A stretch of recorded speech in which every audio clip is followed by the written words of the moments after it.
In the stillness of early morning, long before the Roman sun crept over the tiled rooftops of the empire's capital, the quiet shuffle of sandals echoed through the narrow corridors beneath the Colosseum.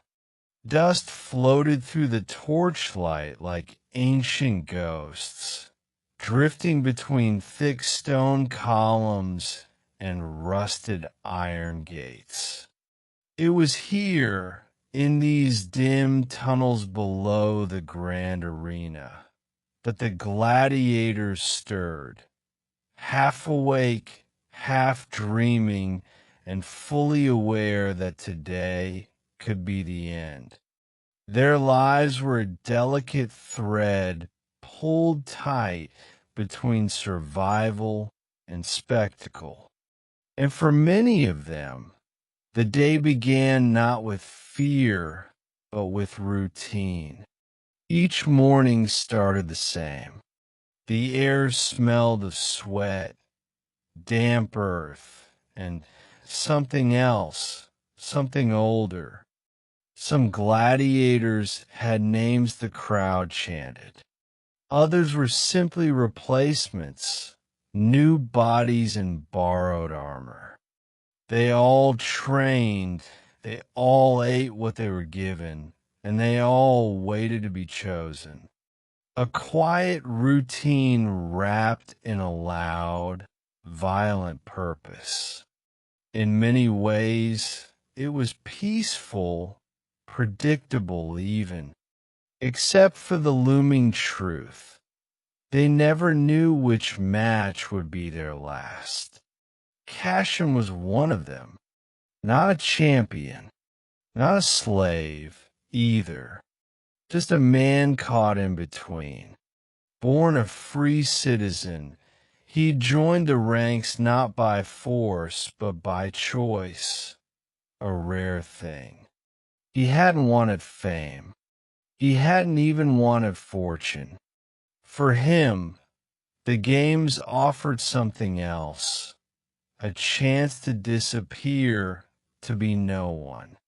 But no one stays invisible for long in the arena. The crowd picks favorites. The crowd watches everything. The Colosseum itself, towering and magnificent, was a place designed not just for violence, but for control. Marble seats wrapped around the stage of death, every tier divided by status. Senators closest to the action, commoners in the back, and emperors seated above them all like silent gods. It was here that decisions were made.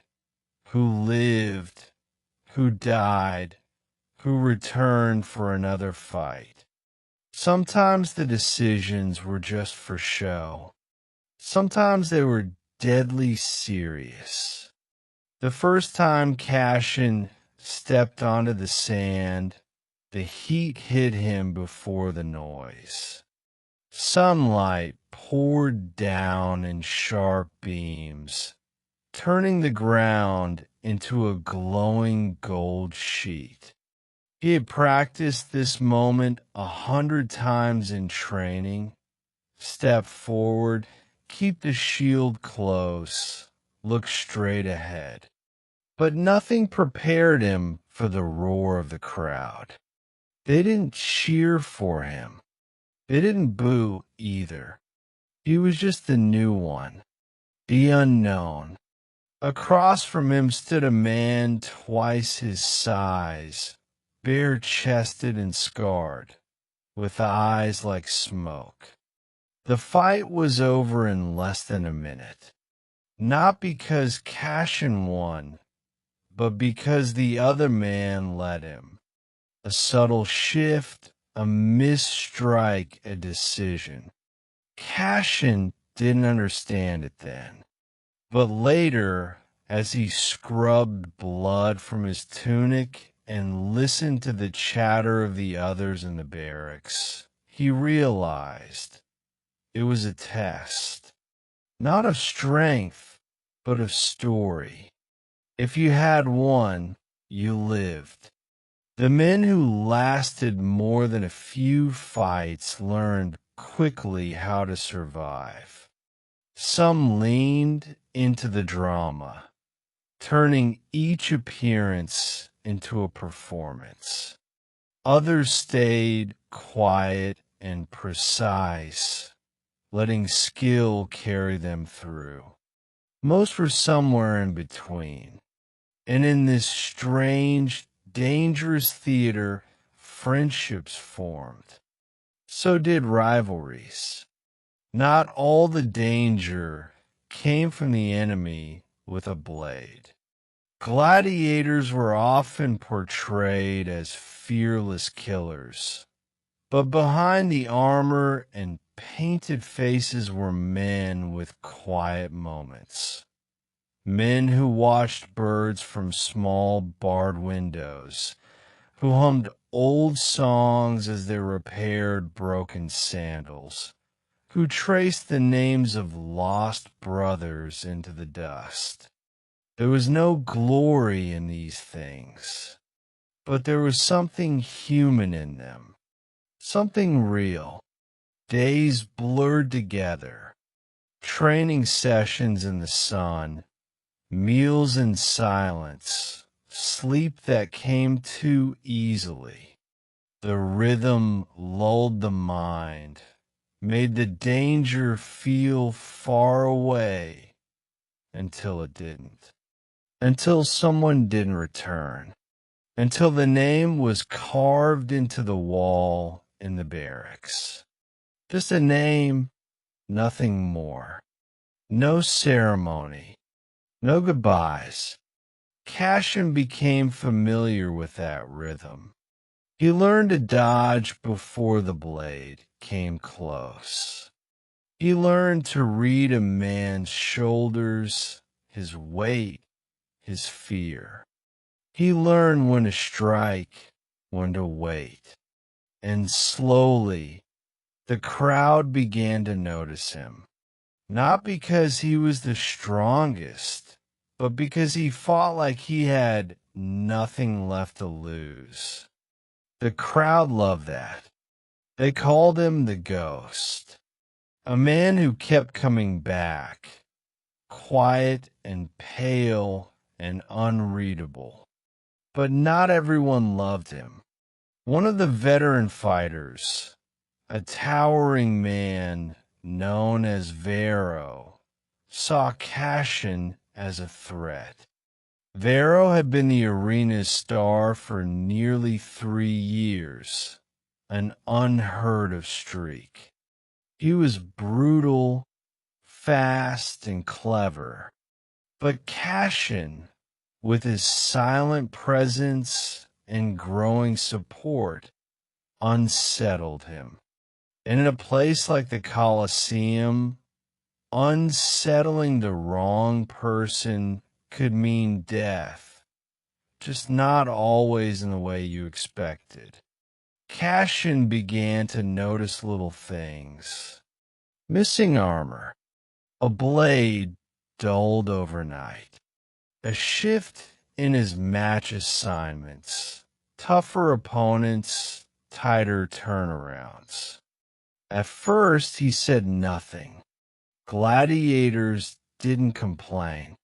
They adapted, but the feeling crept in slowly, like water in worn stone. Someone wanted him gone. Outside the arena, Rome moved on with its usual rhythm. Markets opening at sunrise, gossip in the streets, wine spilled in taverns. The games were only a small part of daily life for most.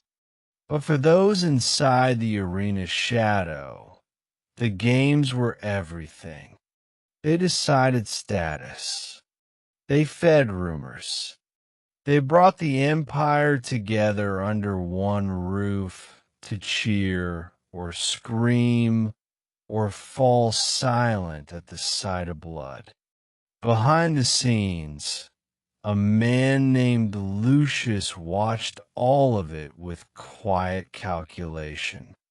A former soldier turned games organizer, Lucius held more power than many senators.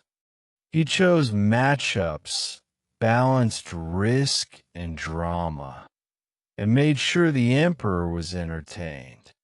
He also watched Cassian, not because he admired him, but because he saw something dangerous: unpredictability.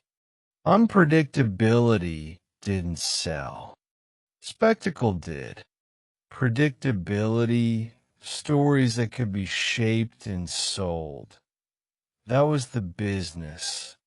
Cassian didn't play in any clear role.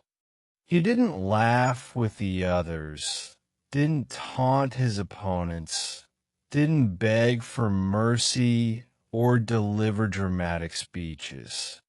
He simply fought, survived, and walked off the sand. The crowd liked it, but Lucius didn't.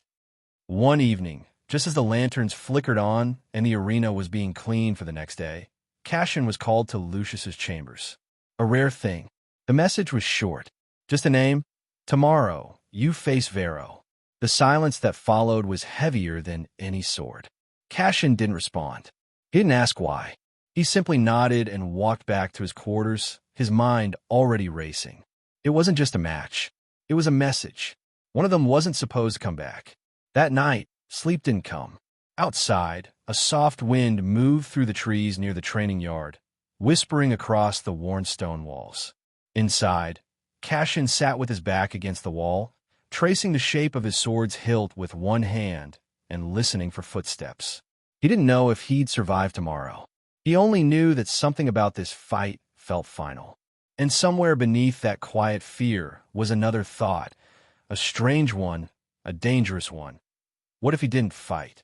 What if he walked into the arena and refused to play along? What if he broke the story they had written for him?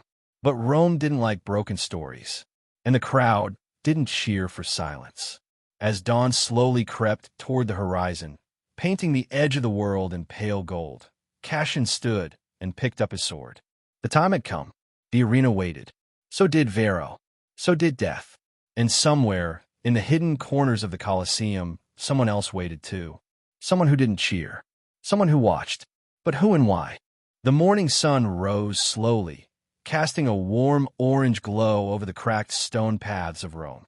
As the city stretched awake with the clatter of carts and the chatter of vendors, the Colosseum stood quietly massive, unchanging, watching. Inside, the corridors below the arena floor were already alive. Torches flickered. Water sloshed in wooden basins. Armor clanked softly as it was buckled and adjusted. The smell of oil and leather filled the damp air. Cassian stood in silence near the far wall, tightening the straps on his chest plate with steady hands. Around him, other fighters prepared, some laughing nervously, others whispering prayers to forgotten gods. No one spoke to him, not because they feared him, but because they didn't know what to say. Everyone had heard the news.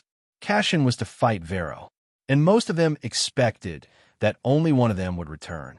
Vero was sharpening his sword in the corner. His face was calm, almost bored, like a man tying his sandals for a walk through the city. His muscles moved with quiet strength.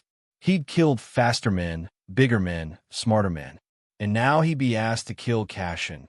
Not out of rivalry, not out of anger, but because the crowd needed a moment. They needed someone to fall. Cassian wasn't sure when it had started to feel like this. At first, the games had been distant, unreal. Even the first time he stepped onto the sand, the weight of it hadn't quite hit him. But now, standing here, sword in hand, his heartbeat slow and steady, it all felt sharp and real and impossibly quiet. Lucius entered without warning, his robes trailing behind him like a shadow. His eyes swept over the room once, resting only a second on Cassian before he spoke. "You two are the fifth match," he said, loud enough for everyone to hear. Make it memorable. Then he turned and walked away. The doors were opened. The sound of the crowd surged through like a wave crashing in. Even from below, you could feel it. The restless excitement, the hunger. People came for escape, for noise, for something to distract them from their own lives. Cassian had once sat in the crowd as a boy. He remembered the scent of roasted meat, the feel of splinters from the benches, the way everyone leaned forward when the blades clashed. Now he was part of the story they leaned in to see. From matches passed in a blur, the sounds of grunts, shouts, and splintering would fill the air above. Men returned bloodied, limping, or carried by others. One didn't return at all. Then came the signal, 2 shorthorns. Cassian rose. Vero did too. They didn't speak. There was nothing to say. The gate creaked open. Light poured in bright and hot. The sand burned beneath their feet as they stepped into the open. The roar of the crowd was deafening now. Names were shouted, mostly Vero's. But a few voices called for Cassian too. "The ghost," someone yelled. "Make him bleed." They stood a few paces apart, swords drawn, shields up. Across the arena, Lucius sat near the Emperor's section, his expression unreadable. Around him, officials and wealthy spectators leaned forward, fans in hand, eyes locked on the sand. The match began with no announcement, just movement. Cassian circled to the left. Vero mirrored him. They watched each other, waiting for the first mistake. The first strike came fast, Vero lunging low, a feint meant to draw Cassian in. Cassian didn't bite. He stepped back, then countered with a quick jab, barely missing Vero's shoulder. The crowd responded with a murmur, half surprise, half approval. They moved like dancers, swords singing in the dry heat, shields crashing together like thunder. Dust kicked up around them. Each man scored shallow hits, nothing deep. It was still too early. They were testing, feeling, waiting. Cassian noticed something strange. Vero wasn't fighting like he usually did. He was slower, more deliberate, holding back. It wasn't hesitation, it was calculation. He wasn't trying to win quickly. He was drawing it out, giving the crowd their drama. That scared Cassian more than a fast death would have. He tried to break the rhythm, went low, then high, twisting left. But Vero blocked it easily, almost lazily, before shoving him back with a grunt. The crowd cheered. Cassian stumbled, but stayed on his feet. He was breathing harder now. The sun was hotter than it had been earlier. Sweat ran down his neck and into his eyes. His fingers ached. Then Vero spoke, softly, so only Cassian could hear. "They want to finish." Cassian said nothing. Vero stepped in again, this time slashing in a wide arc. Cassian barely raised his shield in time. The impact sent a shock through his arm. He countered with a knee to Vero's ribs, then a slash toward his leg. It landed, barely. A scratch. The crowd roared again. Vero smiled. And for a moment, Cassian saw the truth. This wasn't a match. It was a message. Someone had told Vero to end him, but not too quickly. It had to look good. Like justice. Like sport. Cassian's mind raced. He knew how to fight. But this was more than that. This was a game of stories, and his was being closed right in front of him. He did the only thing he could. He broke the pattern. Suddenly, Cassian dropped to one knee, ducked low, and slammed his shoulder into Vero's legs. The bigger man stumbled, surprised, and Cassian drove his sword into the sand behind him, kicking up a thick cloud of dust. The crowd gasped.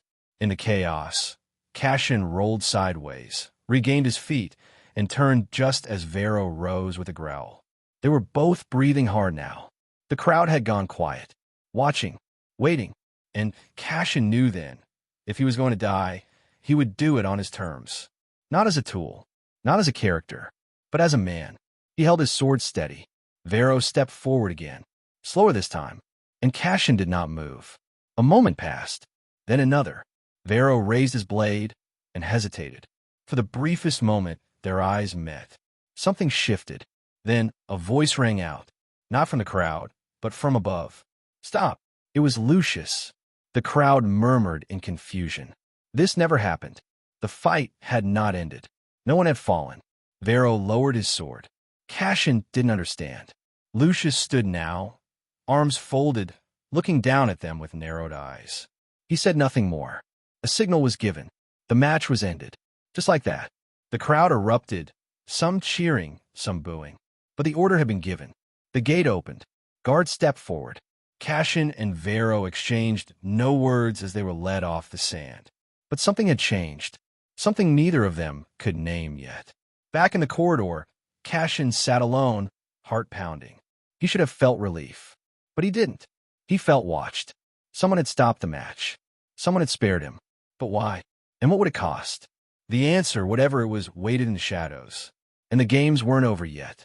The torches flickered along the corridor walls, casting long, shifting shadows that danced around Cassian as he walked slowly back to the barracks. The cheers of the crowd still echoed faintly above, but down here, beneath the stands and marble, everything was quieter, strangely so. His sword hung loose in his hand, bloodless. His shield still bore the dust of the arena floor. Around him, the other fighters stepped aside without speaking. No one asked how it went. They all knew something unusual had happened, and in the Colosseum, unusual meant danger. Cassian sat on the edge of the stone bench in the dim barracks, pulling the straps from his armor one by one. His body was sore, but nothing was broken. That wasn't the part that bothered him. His hands were trembling, not from fatigue, but from something harder to name. He had been ready to face death again, ready for it to end one way or another.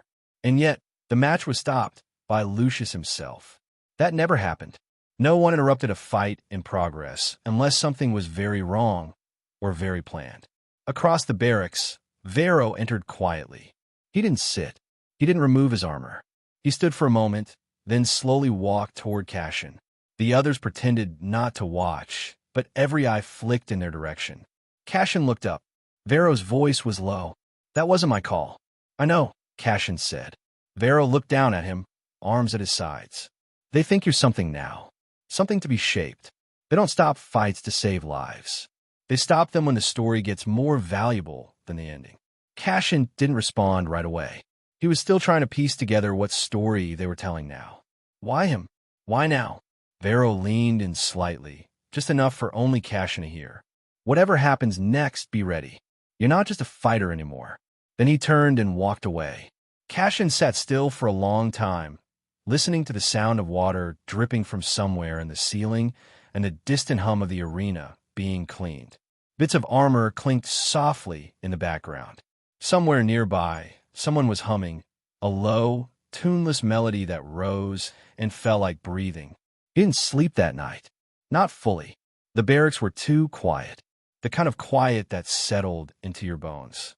He lay awake, staring at the ceiling, trying to think of anything but the feeling that someone had made a decision about his life, and he didn't know what it was yet. By morning, the message came. It was delivered by a young servant boy, barefoot, eyes downcast. A small folded scroll tied with red cord. No seal, just instructions. "You're to report to the Ludus Magnus," the boy said, barely above a whisper. Then he turned and left. The Ludus Magnus, the elite training ground, reserved for the best, the favorites. Men who fought before the emperor himself. Men who drew crowds, who won prizes. Men who didn't die easily. Cassian wasn't sure whether this was a reward or something else entirely. When he arrived at the gates of the new training compound, the guards didn't greet him. They opened the heavy doors and let him pass. Inside, the stone courtyard was larger, cleaner, the air strangely fresher. Gladiators here wore polished gear. They looked well-fed, but they also looked cautious, like men who knew they were expensive to keep alive. A man stood waiting near the edge of the yard. He wore a simple robe, dark with red trim, and held a scroll in his hand. His beard was neatly trimmed, and his eyes were sharp and narrow. "Cassian," the man said without introduction, "you will begin training here. You'll follow the schedule. You'll fight when told, and when the time comes, you'll be sent for." "Who sent me here?" Cassian asked. The man smiled faintly. "That's not your concern. Just know this. Your name is being spoken in rooms you haven't entered yet. That could be a blessing, or a warning." Cassian said nothing. The man handed him the scroll and turned away. Over the next few days, Cassian began to see the truth of this new place. It was still a prison in many ways, but cleaner, quieter, more controlled. Meals came regularly. Injuries were treated quickly. Training was strict, but methodical. The other fighters were experienced, focused. No one joked. No one wasted energy. This wasn't a place for learning how to survive. It was a place for refining a weapon until it gleamed. Cashin trained harder than before. His body adjusted to the new routines quickly. His reflexes sharpened. But the feeling of being watched never left him. At night, as he lay on the wooden pallet in his quarters, he sometimes heard footsteps just beyond the door. Not pacing, not patrolling, just standing there. Then one evening, a new face appeared. She entered the training yard near dusk. Dressed in deep blue with her hair tied back, she moved with quiet confidence, flanked by two guards who didn't introduce her.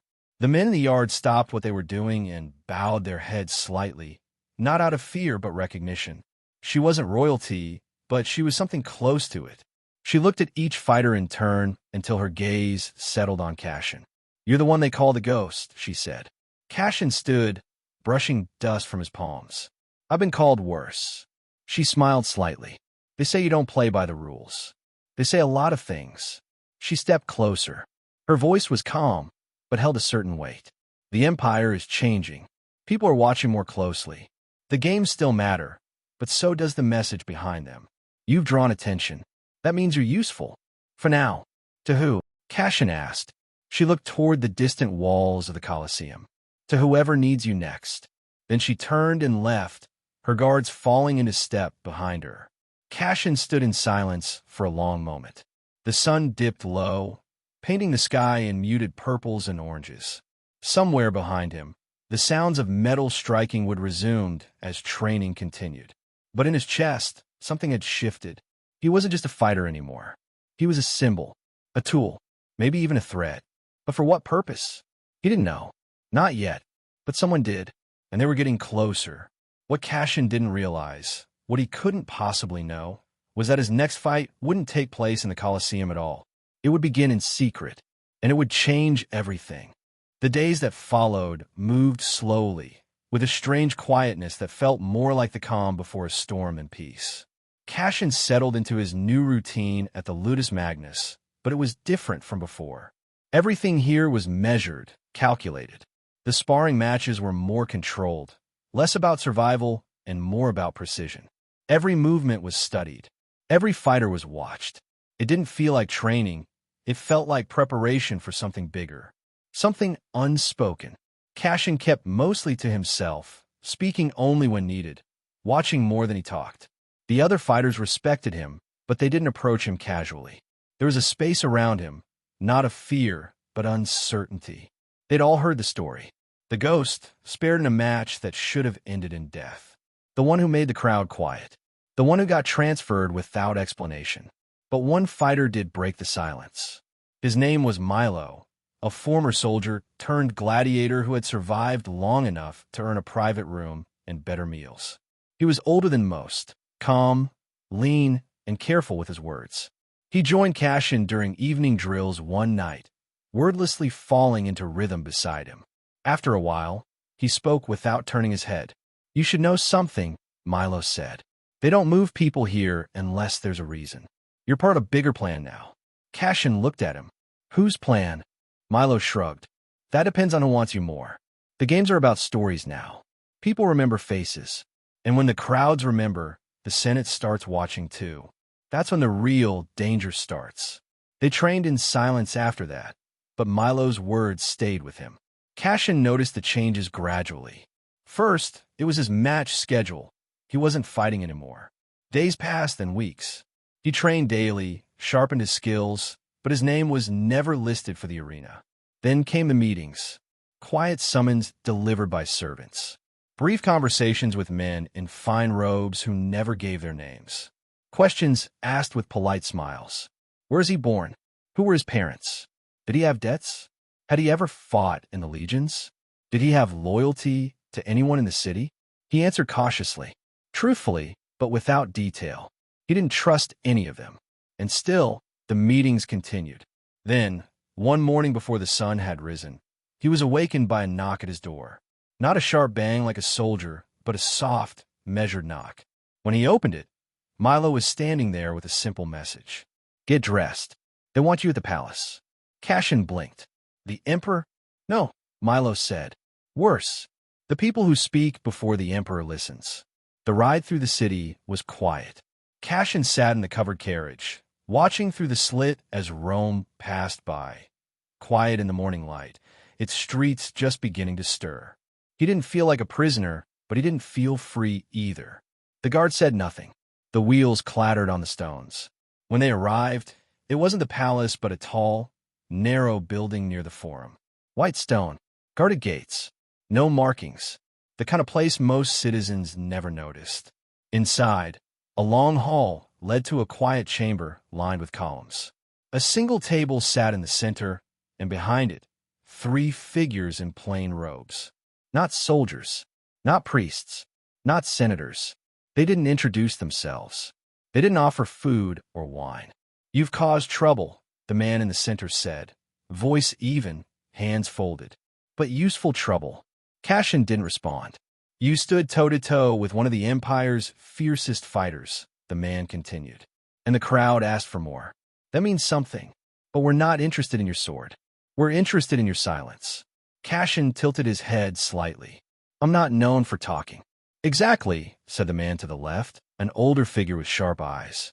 You've become a symbol without trying. And symbols are dangerous. People begin to ask questions. They begin to see something in you. Rebellion, maybe, or hope. I didn't ask for any of that, Cassian said. None of them ever do, the man said calmly.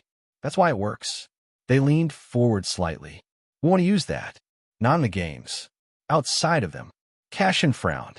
What does that mean? It means the arena is not the only stage in Rome. There was a long pause.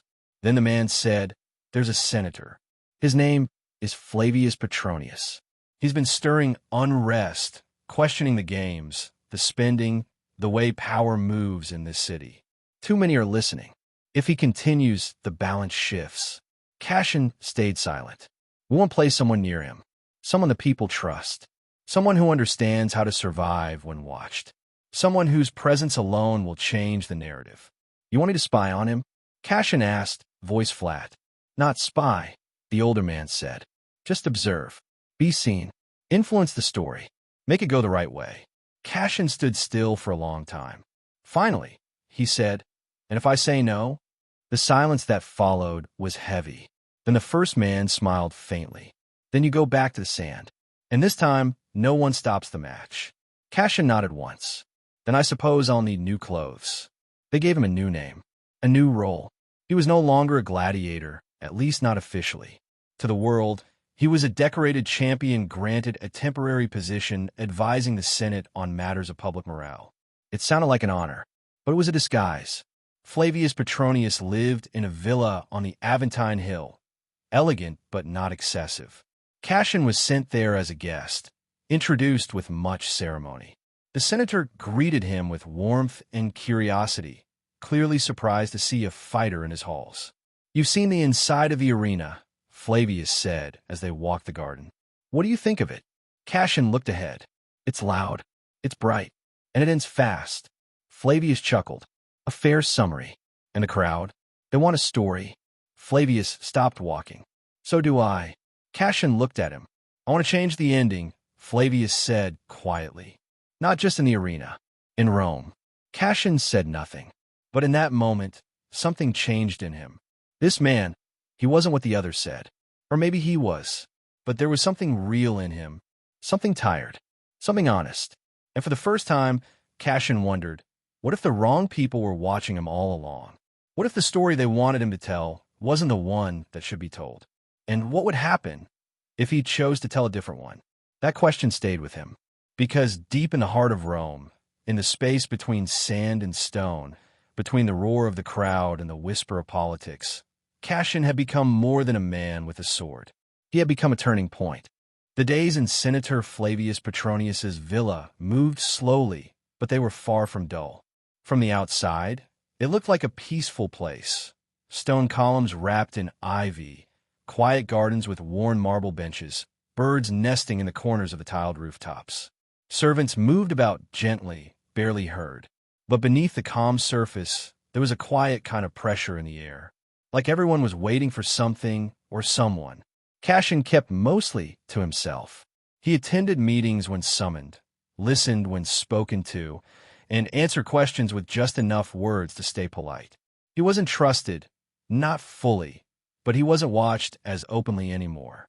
Flavius, on the other hand, had begun to speak to him more often. Not about politics, not about plans or reform or rebellion, but about Rome itself. The people, the stories that were told in the streets, the rumors that swirled between stalls in the forum, the hunger that echoed behind laughter. Cassian didn't say much, but he listened. In the quiet moments, he would stand alone at the edge of the garden, watching the rooftops of the city stretch out beyond the trees. Rome was loud, messy, and beautiful, but it was also fragile. Cassian could feel it now. It wasn't just about swords and blood anymore. It was about whispers, about who could shape a story fast enough to get ahead of the truth. He started noticing details, small ones. A servant delivering a message and leaving before it was read. A meeting scheduled, then quietly canceled. Flavius would sometimes disappear for hours, returning with dust on his cloak and a furrow in his brow. Once, Cassian spotted a scroll tucked into the sleeve of a visitor who claimed to be a musician. Another time, he overheard two guards speaking softly in Greek when they thought no one understood. Cassian had seen enough before becoming a gladiator to recognize signs of something deeper, something hidden. At night, he couldn't sleep. The walls of the villa were quiet, but the city beyond them hummed with life. He would lie awake on the thin mattress, staring at the ceiling, replaying conversations, movements, gestures. It was a different kind of fight now, not with swords but with shadows. And Cassian wasn't sure whose side he was on yet. One evening, Flavius invited him to a private dinner. The table was simple, the food modest: grilled fish, olives, bread still warm from the fire. They sat in a stone courtyard lit by lanterns and the soft glow of the moon.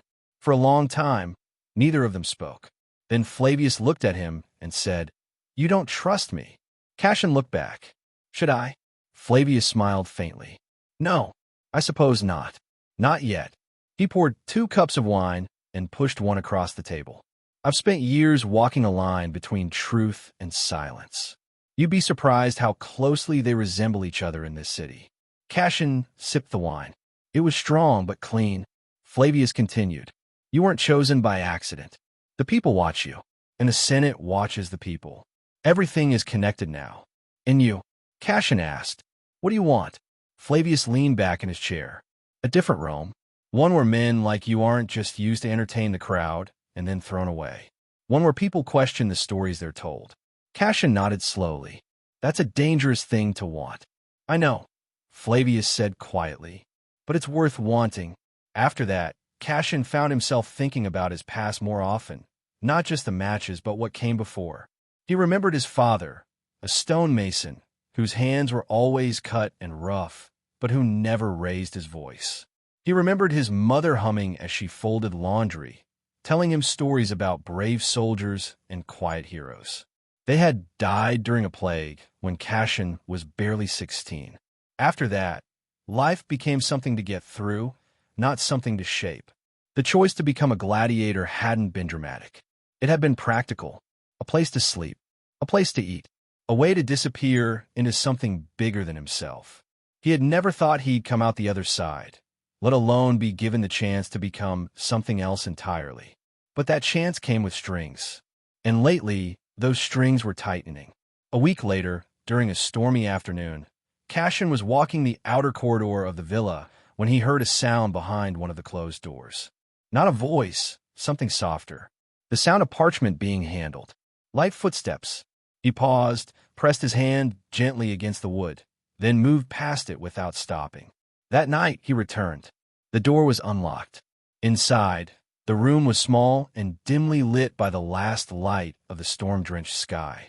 A desk stood in the corner, scrolls laid out in neat stacks. Cassian stepped closer, careful not to disturb anything. The scrolls were written in a hand he didn't recognize, coded perhaps. But one caught his eye. It had a small mark at the bottom, a symbol he'd seen before, scratched into the stone behind the training yard in the Ludus Magnus. A circle with a diagonal line through it. He tucked the scroll back exactly where it had been and left. That symbol had been used by a group during his time in the barracks. A quiet group. Fighters who whispered about freedom, about a Rome where slaves could walk free and names didn't come with chains. They never lasted long. Most were sold off to distant provinces. A few disappeared entirely. Why was that symbol here in the home of a senator? The next day, Cassian noticed changes in the guards. They stood differently. 2 new faces appeared near the back gate. The cook's assistant was replaced without explanation. Flavius remained calm, but his movements grew more deliberate. Meetings were kept short. Conversations shifted indoors. Something was coming. Cassian felt it in his gut the way a fighter knows when the crowd has turned. He didn't know what side he was on, or if he even had a side. But he knew this. He wasn't just being watched anymore. He was being followed. One night, just before the lanterns were extinguished, a piece of parchment was slipped under his door. No name, no message, just one line. They know. Cassian read it twice, then burned it in the small brazier by the window. Outside, the city was quiet, the rooftops wet from an earlier rain. Somewhere in the distance, a dog barked once, then went silent. The storm had passed, but the tension in the air was thicker than ever. And for the first time, Cassian wondered if this new life was more dangerous than the arena ever was. Because in the arena, you saw your enemy. But here, in the heart of Rome, your enemy might be standing right beside you and smiling. And tomorrow, everything might change. The following morning arrived with the kind of quiet that made Cassian's instincts stir. There was no wind in the garden, no birdsong from the nearby rooftops. Even the servants moved slower, their steps careful, their voices hushed. Something had shifted. He could feel it, but no one said a word. Not yet. Cassian dressed and stepped outside, moving through the stone corridors toward the villa's courtyard. The guards at the entrance didn't meet his eyes. Their hands rested on the hilts of their swords a little more tightly than usual. They weren't just guarding the gates today, they were waiting for something. Flavius was already at the table beneath the olive trees, sipping watered wine and flipping through a scroll. He looked up as Cassian approached, but didn't smile. Rome has become louder this week, he said simply. Cassian sat across from him, or quieter in the wrong places. Flavius folded the scroll and set it down. Word travels fast in this city. Too fast. Sometimes even faster than truth. Cassian glanced toward the villa's upper windows. You've been compromised. I've been noticed, Flavius corrected. There's a difference, and that difference is all we have left for now. Cassian leaned back. They sent me here to watch you. I know, Flavius replied. And I let them. That stopped Cassian cold. You were expected, the senator continued, voice calm. Your face, your silence, your story. You were never just a fighter. You were a test. For them. And for me. Cassian said nothing, but something in his chest tightened. I agreed to host you, Flavius went on. Not because I wanted to be protected, but because I wanted to know which direction the wind was turning. And Cassian asked. Flavius's gaze sharpened. It's turning faster than anyone expected. For a long moment, the only sound was the rustling of a nearby curtain as it caught the morning air. Then Flavius spoke again, more softly. There's a meeting tonight. Quiet. Far from here. People with questions will be attending. People who still believe Rome can be more than performance and control. Cassian understood what that meant. Not a dinner. Not a debate. A gathering of those willing to be seen as traitors. If they're watching this house, Cassian said, you'll never make it out without being followed. I won't be going, Flavius replied. You will. Cassian's expression didn't change, but 1,000 thoughts moved behind his eyes. They won't know your face, Flavius explained. Not in that circle. That's the advantage you still carry. And what do I tell them? Cassian asked. The truth, Flavius said. Not all of it. Just enough. Just the part that reminds them we still exist. Cassian stared at the table for a while. The wood was old, smooth from years of use, carved lightly with forgotten initials and scratched by cups that had come and gone. It reminded him of home, the small, ordinary pieces of life that often got buried beneath grand stories. That night came quickly. The sun sank behind the hills, casting long shadows across the city. Cassian left the villa through the servant's entrance, dressed in a plain cloak and tunic. He carried no weapon. That had been Flavius's condition. If you carry a sword, he had said, they'll see you as another tool. But if you walk in open-handed, they might see a man. Cassian wasn't sure he believed that, but he went anyway. The meeting was held in a closed bathhouse near the edge of the Aventine. Old stone walls, cracked tiles. The air inside was warm and smelled faintly of old oil and ash. There were no guards, no introductions, just quiet faces in the candlelight, men and women, some young, some gray-haired. None of them dressed richly, but all of them looked sharp, alert, like people who were used to listening with care. Cassian stood near the back, waiting. Then a man in a short red cloak stood up and spoke. "We've been told you're here for Flavius." "I am," Cassian said. The man studied him. "Then speak." Cassian paused. It felt strange to be asked to speak, to be given that space so freely. But then, slowly, he began. He told them about the barracks, about the sand beneath the Colosseum, the way the crowd cheers sometimes drown out your fear, how a man could live 5 lives in 5 matches. He spoke about Lucius, about the silence that followed every match that didn't go as planned. He didn't name names, didn't make threats. He just described the way it felt to live as someone useful to a machine that never stopped turning. He spoke softly, but every eye stayed on him. No one interrupted. When he finished, the man in the red cloak nodded once. "You're not what we expected." "I never was," Cassian replied. A woman stepped forward then, older. Her voice was thin but firm. "Do you believe in what Flavius is trying to do?" Cassian thought for a long moment before answering. "I believe it's the first time someone looked at me and didn't just see what I could be used for." That seemed to satisfy them. But before the meeting ended, another voice spoke from the shadows. "I know you." Cassian turned. A man stepped forward, tall, with a crooked jaw and a scar over his left cheek. "We fought once," he said. "Years ago. You broke my shield." Cassian remembered. Barely. A match near the southern provinces. A tough fight. Ended in a draw. "You disappeared after that," the man said. "No one knew what happened." "I found a different fight," Cassian said quietly. The man nodded. "Be careful. You're walking into deeper waters now. And not everyone here is who they claim to be." With that, the meeting ended. Cassian slipped out through the rear courtyard and vanished into the Rome night. But he wasn't alone. 2 figures followed him at a distance, silent, hooded. Cassian didn't look back. He turned corners deliberately, dipped into side alleys, and passed through the edges of markets still flickering with torchlight. He didn't run. That would have made it too obvious. He just moved like someone with a purpose. Eventually, he lost them, or they let him go. When he reached the villa, the front gate was closed, the courtyard quiet. But one of the guards was missing. Inside, a servant met him, pale and wide-eyed. "They came," she whispered. "Men in gray. They asked questions. They took Flavius's scrolls. Said he was needed for the Emperor's review." Cassian's breath caught. "Where is he now?" he asked. They didn't say. The villa felt different now. Hollow, like a stage after the audience had left. Cassian stood alone in the center of the main hall, the torchlight flickering over the floor. He didn't know who had taken Flavius, or why now, but he knew this. Whatever game he'd stepped into, it had just begun. Cassian stood still for a long moment, his mind racing behind a calm face.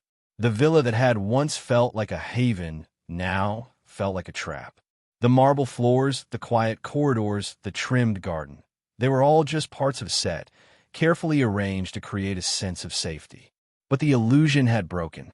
Flavius was gone, and whoever had taken him had done so quietly, without resistance, without warning. He turned to the servant still standing at the edge of the room. Her hands trembled slightly, and her voice had dropped to a whisper. "They didn't wear insignia," she said.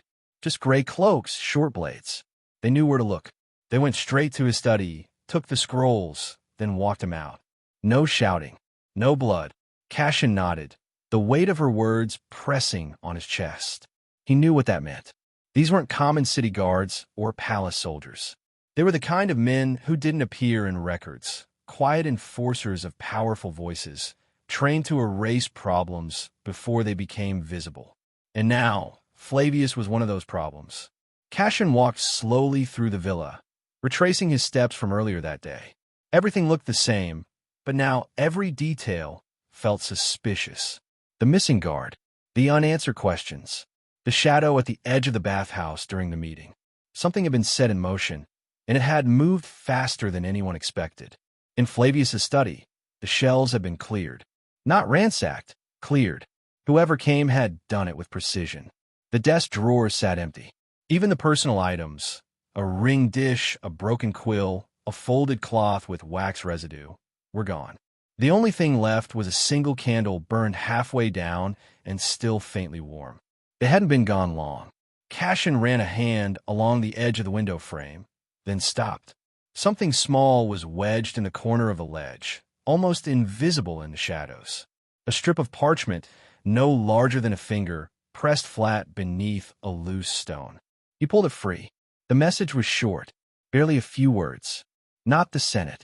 Look north. There was no signature, no mark, just those 5 words written in a quick, shaky hand. Cassian folded the note and tucked it into his cloak. North.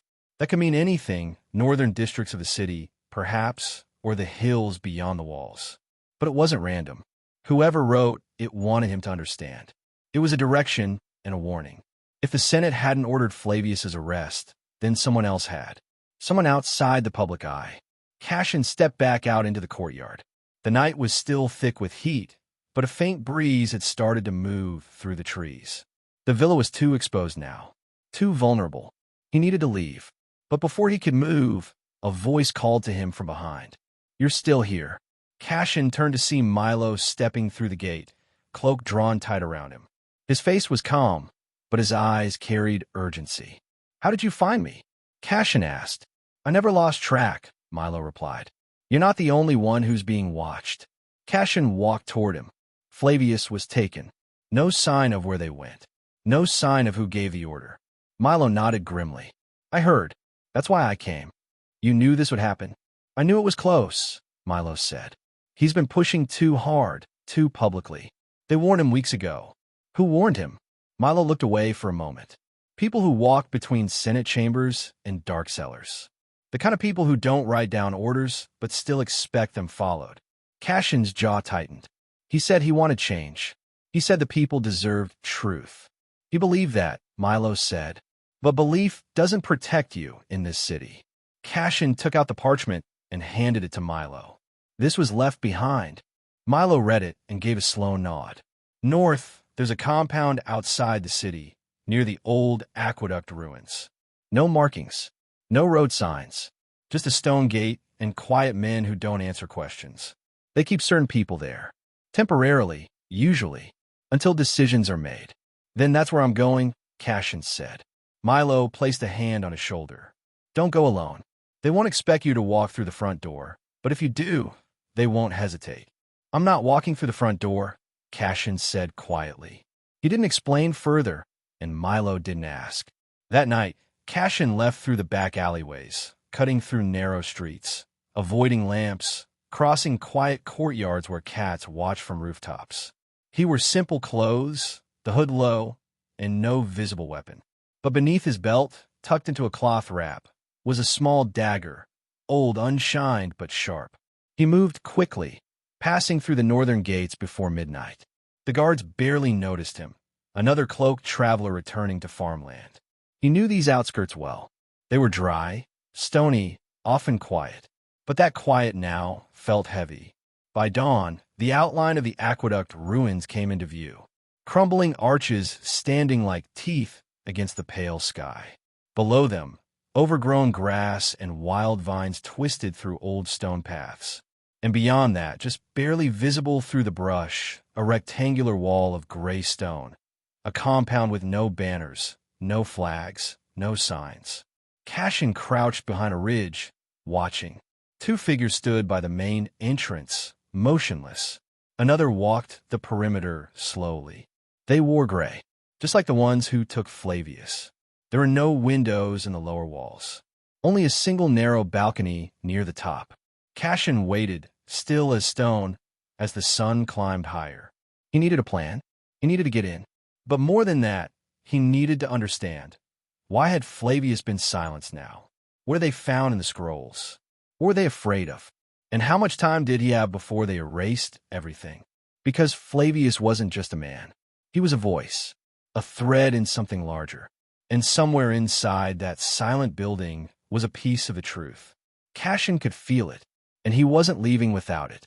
Cassian stayed low beneath the scrub-covered ridge, studying every movement near the compound. The two guards at the gate didn't speak. They shifted their weight occasionally, but their eyes scanned constantly. The third figure along the perimeter was harder to track. He moved slow, deliberately, as if trained not just to walk a route, but to feel for signs of disturbance. Whoever was running this place didn't rely on numbers. They relied on precision, on discipline, and that was always more dangerous. He waited until the light began to shift, when the heat of the afternoon softened and long shadows stretched across the broken stones. That was when small things got missed. Eyes grew tired. Patterns slipped. Cassian moved down through a line of brush, silent, patient. He didn't need to get inside yet. He just needed to find a weakness. He found it behind the eastern wall, an old drainage path, likely part of the original structure, now half covered in moss and cracked rock. It wasn't big, but it was wide enough for a man to slide through on his stomach. More importantly, it hadn't been sealed, maybe forgotten, or maybe no one imagined anyone would try to crawl in from underneath. Cassian marked the spot, memorizing every curve of the route. He retreated before dark, circling back to a patch of trees where he'd left a small satchel, water, dried figs, and a worn piece of leather wrapped around a few precious tools. Nothing that would draw attention, but enough to survive on. That night, he slept only in short bursts. His dreams were scattered, sand and blood, torchlight on marble, voices he couldn't place. And always Flavius's voice, quiet but urgent, warning him of something he couldn't quite hear. At dawn, he made his move. The crawl through the drainage path was tight, suffocating. Dust filled his mouth. Stones scraped his forearms and knees. Every few feet, he stopped and listened. But there were no alarms, no shouts, just the steady drip of water somewhere deeper inside. When he emerged, he was in a narrow storage chamber, dark, cold, silent. The room smelled of old parchment and dry stone. Crates were stacked against the walls, sealed with wax and stamped with no insignia. He didn't touch them. Not yet. Voices echoed faintly beyond the door. Cassian pressed his ear to the wall, straining to catch the rhythm of the conversation. Two men, possibly three. The tones were low, firm. Not angry, but serious. Words like review, orders, containment. He couldn't hear Flavius's name directly, but everything about their tone suggested something urgent was unfolding, and someone was trying to keep it buried. He waited until the voices moved down the corridor, their footsteps fading slowly. Then he slipped into the hallway, keeping to the edges, his steps measured. The walls were clean. Too clean. No dust. No signs of age. Which meant this place wasn't old. It was new, built to look forgotten, but alive beneath the surface. As he moved through the dim corridors, he saw signs of what this place really was. A cell door, slightly ajar. Inside, an empty bench, shackles still bolted into stone. Another room filled with scrolls and maps. Regions of the city marked with unfamiliar symbols. Districts labeled not with names, but with numbers. Then he heard it. A cough. Soft. Weak. Cassian stopped. It came again, from somewhere near the far corner of the building. He followed the sound carefully, ducking behind a pillar when a guard passed by. When the path cleared, he stepped through a narrow door into a holding chamber. Bare, lit only by a small slit in the ceiling. And there, sitting with his back against the wall, was Flavius. He looked thinner, pale, but his eyes still held fire. Cassian didn't speak. He just stepped into the light, so Flavius could see him clearly. The senator smiled faintly. I was wondering how long it would take you. Cassian crossed the room and crouched beside him. Are you injured? No. But they haven't asked questions either. Which is worse? Flavius coughed again. If they were interrogating me, I'd know what they were after. But this they're waiting. That means someone else is making the decision. Cassian looked toward the ceiling. We have to move. I found a path in. Flavius reached out, weakly gripping his arm. Before we go, there's something I need you to take. From beneath his tunic, he pulled a small waxed pouch and placed it in Cassian's hand. It's a list. Not names, locations. Safe houses. Messages smuggled through the forum. If they find it, they'll shut everything down. Cassian tucked it away. I'll get you out, but not through the front. Flavius tried to stand, but faltered. Cassian caught him. As they moved back toward the path, a bell rang somewhere deep in the compound, soft but sharp. Cassian froze. They know, Flavius whispered. There was no time for silence now. Cassian half-carried him through the corridor, retracing his steps, heart pounding as boot steps began echoing behind them. Voices shouted, first one, then two more. A horn blew, short-clipped. By the time they reached the storage chamber, someone was at the far end of the hall. Cassian pulled Flavius toward the drainage path, pushing the crates aside. The opening looked even smaller now. He slid in first, then reached back for the senator's arm. They didn't speak. Didn't have to. Halfway through the crawl, a voice echoed behind them. Stop. Now. Cassian didn't stop. He dragged Flavius behind him, every inch a struggle. The stones scraped his shoulders. Dirt filled his nose. But he didn't slow. Not until they reached the open air beyond the brush. Gunmetal sky above. Wind in the grass. Freedom. They didn't celebrate. They ran. All the way down the hill. All the way through the broken arches of the aqueduct ruins. Toward a road that would take them back to the city's edge. But Cassian knew this wasn't over. Now they had something others wanted. Now the Real chase would begin. And whoever was behind this. They'd just been exposed. But their face was still hidden. They reached the cover of a wooded path just as the sky began to darken with late evening. The trees stretched overhead like quiet sentinels, their branches weaving a canopy that softened the sound of the wind.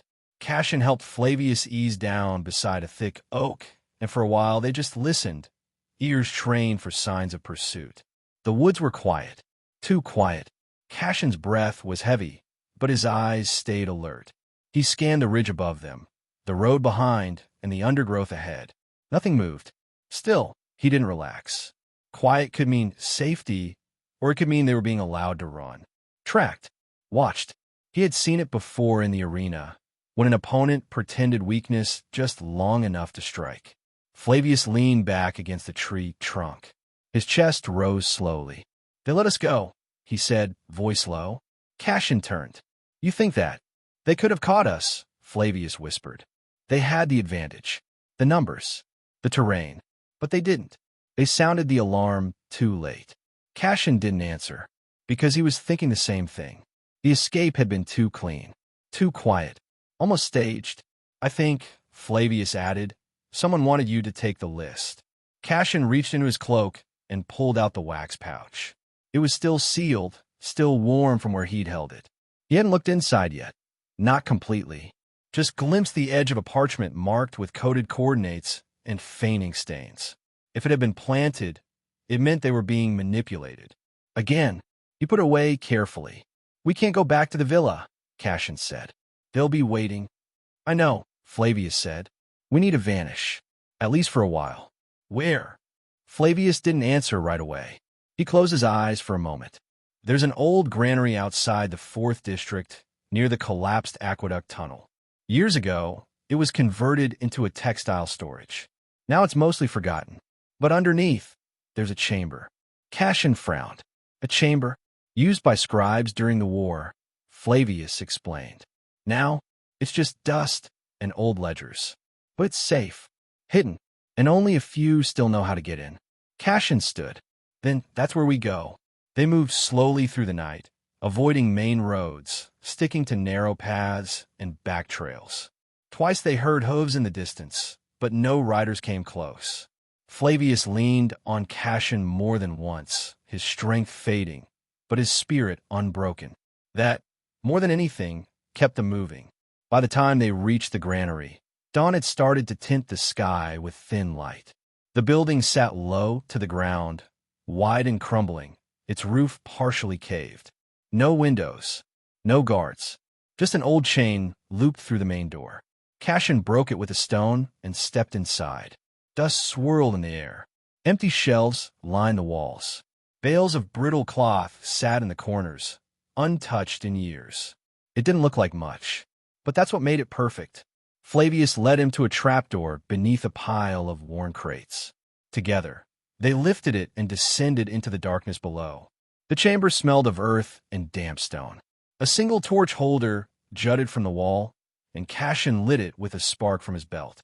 The light flickered over shelves of ledgers, cracked clay jars, and writing tablets. They were underground. Safe. For now. Cassian sat Flavius down on a thick cloth and gave him water. The senator drank slowly, then wiped his mouth. "I didn't think I'd ever come back here," Flavius murmured. "You think they'll find it?" "They'll search," he said, "but they won't find this. Not unless one of us leads them." Cassian sat across from him, pulling out the pouch again. He stared at it for a long moment, then finally broke the seal. Inside was a single piece of parchment, folded tightly. He opened it carefully. It wasn't what he expected. Yes, there were coordinates, 3, to be exact. But there's also a list of initials. Not names, just letters. Next to them, brief notes. Eastgate Watcher, scribe with broken hand, message runner, north route. Each one linked to a location. Each one written in Flavius's own hand. "These are people," Cassian said. Flavius nodded. "People who've risked everything. Some of them don't even know they're part of it. They just carry messages, or leave tools, or delay carts so others can pass. They're not soldiers." "No," Flavius said softly. "They're citizens." Cassian felt a knot in his stomach.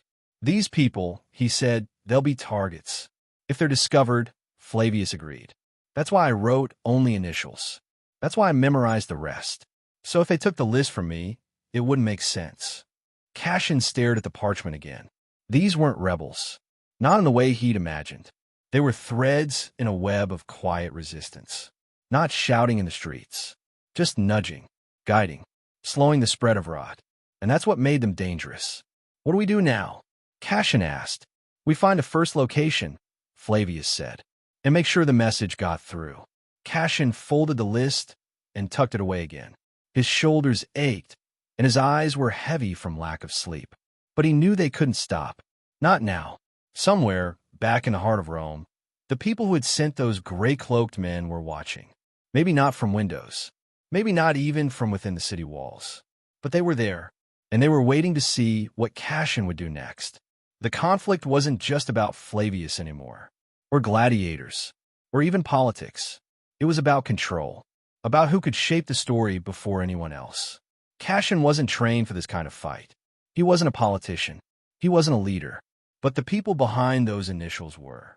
And now their survival depended on him. He looked up at the low ceiling of the chamber, listening to the silence above.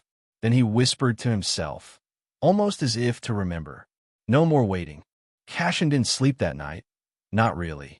He dozed, maybe his body leaning against the cold stone wall, but his mind never shut down. Every time he closed his eyes, he saw the list again. Those small notes next to each set of initials.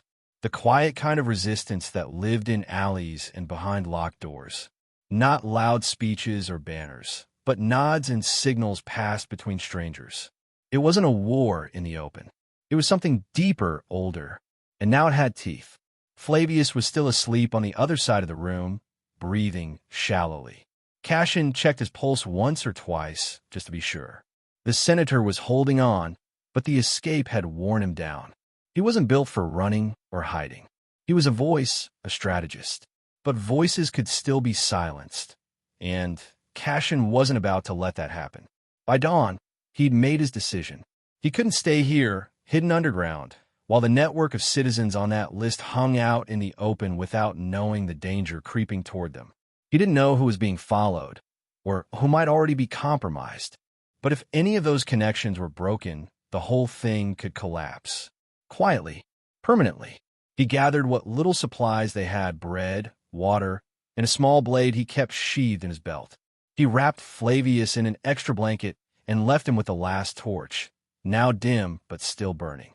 Before leaving, Cassian bent down beside him and spoke softly. "I'll be back before dark. Stay quiet. Don't open the hatch unless it's my voice." Flavius didn't stir, but his breathing stayed steady. That was enough. Cassian moved out of the chamber and through the granary.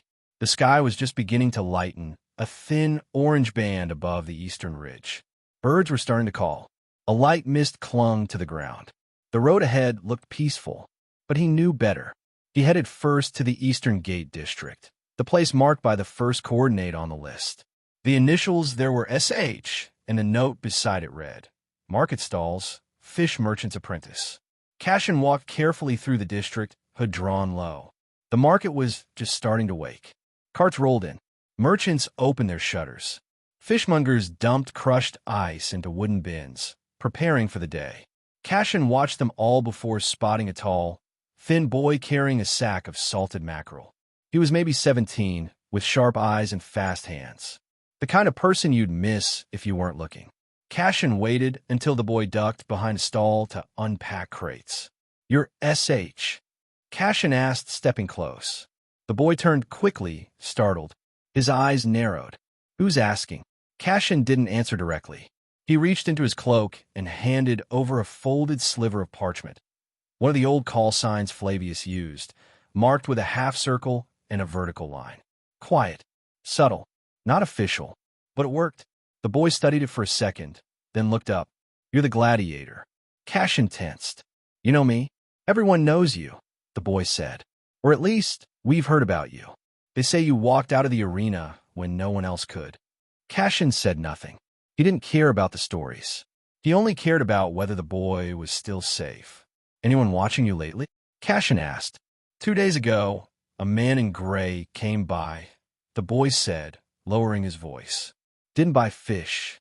Just stood there, watching the stalls. He was gone before midday. Did you report it?" "I told the old man in the spice cart. He passed it on." Cassian nodded. "Good. Keep doing what you're doing, but be ready to disappear fast." "To where?" Cassian hesitated. "You'll know when it's time. Someone will come." The boy didn't argue, just gave a single, serious nod and turned back to his crates. Cassian walked away without looking back. The second coordinate led to a laundress near the river, marked TM. The note beside her name read, "Bathhouse cleaner, access to Senate robes and linens." She was older than Cassian expected, maybe in her 50s, her hands red from lye and cold water. But she moved quickly and spoke without fear. "Yes, I'm TM," she said as she hung a sheet on the line. "And no, I haven't seen anything strange. Except yesterday, one of the linen carts had its wheels checked by city guards." "Is that common?" "Not for carts marked as belonging to Senate staff," she replied. "Usually they wave those through." Cassian folded his arms. "They're looking for you." "They're looking for something," she corrected. "But they don't know what." "That means we still have time." Cassian looked around. The bathhouse behind her was quiet, its doors still closed for the morning. A perfect place for someone to disappear. But it also meant the network had weak points, too many eyes getting close to too many pieces. "We may need to pull you out," Cassian said. "I'll pack a bag," she replied. "But not until someone burns the second towel rope on the river gate." "That's a signal." Cassian made a mental note. These people had their own code, their own system, and they were doing what Flavius hoped they would, staying ready. The last coordinate on the list was marked only with the letters EC and the phrase, "Forum steps near statue of Mars." No other note, no occupation, no clue. Cassian approached slowly, slipping into the steady flow of citizens moving through the forum. The statue of Mars towered over the center plaza, chipped by time but still proud. Beneath it, people sold scrolls, recited speeches, and passed messages quietly between sleeves. Cassian watched from the edge of column. Then he saw him, an older man, bald, with a crooked walking stick and a limp. He sat near the statue, feeding pigeons from a cloth pouch. No one gave him a second glance. Cassian moved toward him and crouched. "EC." The man didn't answer, just tossed another handful of crumbs. Cassian placed the same folded sliver of parchment on the stone beside him. The man smiled faintly. I wondered when one of you would come. We don't have much time, Cassian said. They're closing in. I know, EC replied. They've already taken one of us. A message runner. It's outside of the city. They didn't make a scene. Just took her in the middle of the street. Do they know who she is? They will. Eventually. Cassian swallowed hard. Then we're out of time. Not yet, the old man said. But it's coming. Cassian stood and looked around the square. Too many faces. Too many moving pieces. Somewhere among them was the group that wanted this network destroyed, not with fire or violence, but with silence. He needed to get back to Flavius. Needed to figure out the next move. As he walked away from the statue, the old man called out behind him, "Watch your back, Gladiator." Cassian didn't turn. He didn't need to, because somewhere in that crowd, someone was already watching his. The city felt heavier when Cassian returned. The air, thick with dust and heat, carried a strange stillness, as if even the wind had chosen to hold its breath. He moved through the alleys quickly, his steps careful but fast, eyes tracking every figure that passed too close. People looked normal, merchants yelling about prices, children chasing each other barefoot, but Cassian saw it in their glances. Something was changing. Rome was shifting under its own weight, and not many realized they were standing at the edge of something deep. When he finally reached the granary, his heart pounded faster, not from the run, but from a sudden unease in his chest. The door was exactly as he left it, but something felt wrong. Too still. He entered slowly, hands ready, every sense sharpened. He didn't call out. He just listened. The lower chamber was quiet. No movement. No light. He dropped down through the trapdoor. Flavius was gone. Cassian froze. The blanket was still there.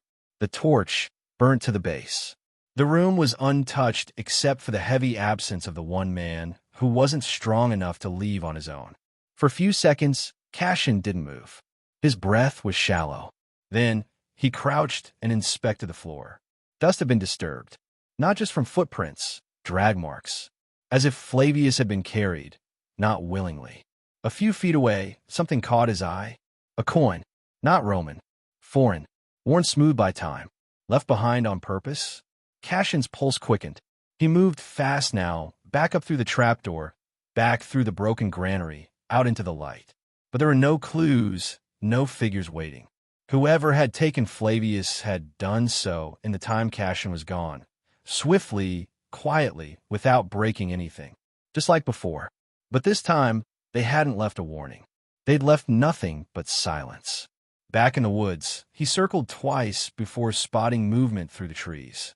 A figure, tall, cloaked, watching from a distance. Cassian didn't chase. He stood still, locking eyes for one brief second. The man turned and disappeared behind a ridge. It wasn't a warning anymore. It was a message. The network had been exposed. Cassian returned to the city with fire in his chest. He didn't know where they had taken Flavius yet, but he had one final place left to check, one that Flavius had never written down, a place that only those closest to him knew existed. A villa on the far western edge of the city, once owned by a retired magistrate, now barely maintained, its garden overgrown, its entrance marked by time and dust. Flavius had mentioned it once in passing. Asterisk, if things ever fall apart, I'll go there to think. It's far from a noise. Asterisk. Cassian reached it by nightfall. No guards.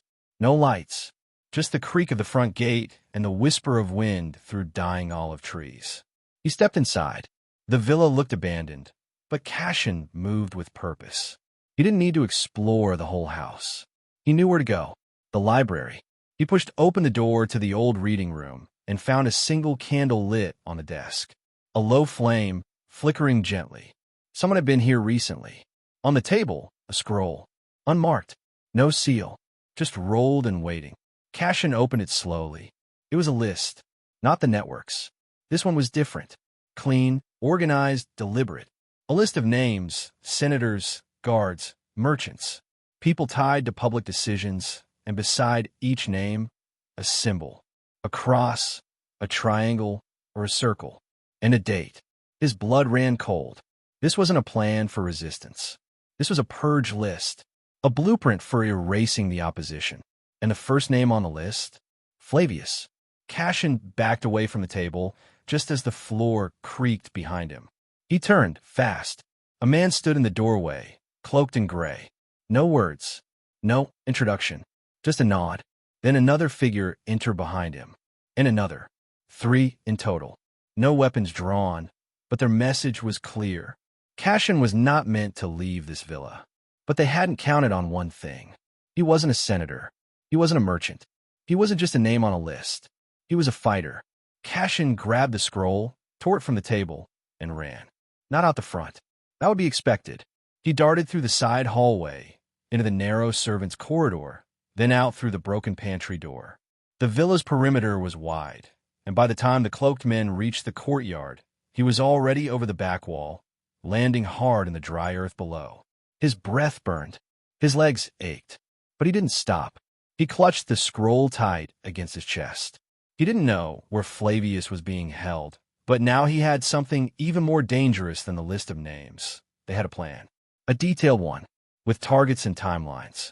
And someone high enough was preparing to wipe clean any voice that whispered resistance. He ran through the dark, through side streets, and across quiet rooftops. He didn't look back. He didn't need to. They were chasing him now. Not just the men in gray, but whoever they worked for. And if they caught him, this wouldn't just end with Flavius. It would end with the entire truth buried deep beneath polished marble and cheering crowds. The flames were rising, and Rome was about to choose what it really stood for. Cashin didn't stop running until his legs gave out beneath him, and even then, he crawled behind a broken pillar in an abandoned courtyard, chest heaving, lungs burning. The scroll was still clutched tightly in his hand, sweat making the parchment slick. He checked the street behind him. Empty. No sound of footsteps. No flicker of torches. He'd lost them. For now. He sat in the shadows for a moment, letting his heartbeat slow, his body cooling in the stillness. All around him, the city of Rome slept, unaware of the bloodless battle unfolding just beneath its surface. But Cashin couldn't afford sleep. Not yet. Not with what he held. The scroll wasn't just a list, it was a death map. The triangles, the circles, the crosses, each one likely meant something specific. Flavius's name was marked with a triangle. 2 other names Cashin recognized from Senate whispers were marked with circles. He didn't know the full meaning yet, but it was obvious that someone had categorized their enemies. And the dates beside the names? Some were days away, others hours. It wasn't a guess. It was a schedule. Cashin swallowed hard. If Flavius was still alive, it wouldn't be for long. He had to get help, but not from anyone official. The Senate couldn't be trusted. Too many of them played both sides, pretending to support reform while quietly profiting from the rot. He needed someone like Marcus. Marcus had once been a guard captain before he left the force in disgust after a bribe scandal nearly cost him his life. He now ran a small bookshop in the Subura district, tucked between wine cellars and mosaic dealers. Cashin hadn't spoken to him in 2 years. But if there was anyone left with the skills and silence to help him move undetected, it was him. Cashin rose and made his way through the alleys, staying low. By the time he reached the Subura, the first signs of morning light were brushing the tops of the buildings. Rome was waking again, carts rolling, workers shouting, the smell of baking bread drifting through the alleys. Normalcy. But beneath it, danger pressed in like smoke. The bookshop looked abandoned, just like Marcus preferred it. Its door was half covered in a linen sheet, and a single broken tile hung above the entrance. Cashin knocked once, then twice, then once again. A pause. Then the door opened. Marcus looked older, his beard grayer, eyes more tired, but sharp as ever. He stared at Cashin for a moment. I was wondering when the trouble would find you. Cashin stepped inside without speaking. The shop smelled of parchment and dust.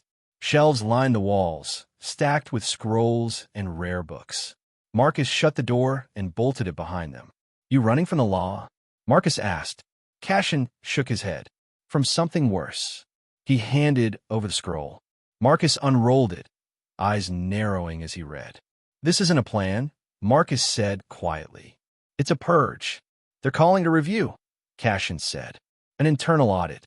But this is who they're planning to silence before the year ends. Marcus scanned the symbols.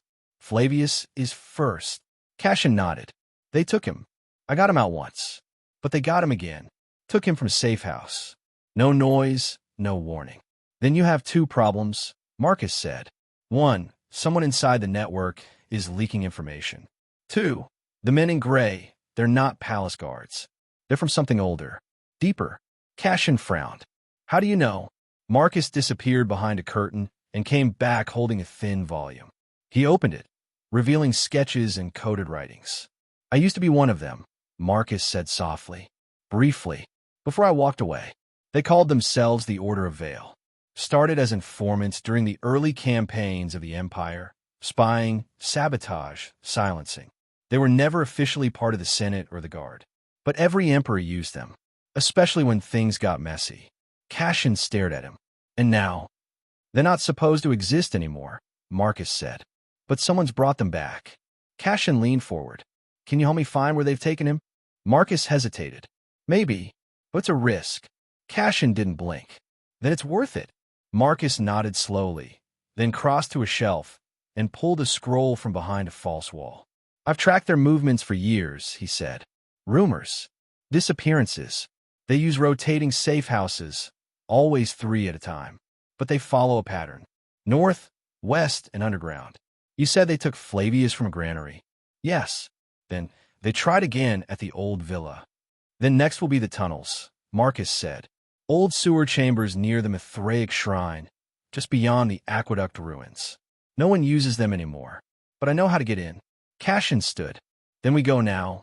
Marcus grabbed a pack, tucked a dagger into his belt, and extinguished all but one lamp in the shop. Before leaving, he turned to Cassian. Once we cross into that part of the city, we're ghosts. No guards. No laws. If we're caught, we won't be, Cassian said. They slipped into the street, weaving through the narrow alleys until the city faded behind them. Soon, they reached the ancient path leading to the collapsed edge of the aqueduct tunnels. The stones here were cracked and damp, moss creeping over the sides. Marcus found a hidden entrance, just a narrow opening behind a fallen slab, and they climbed down into the dark. The air was cold and still. The light from their torch barely reached ahead.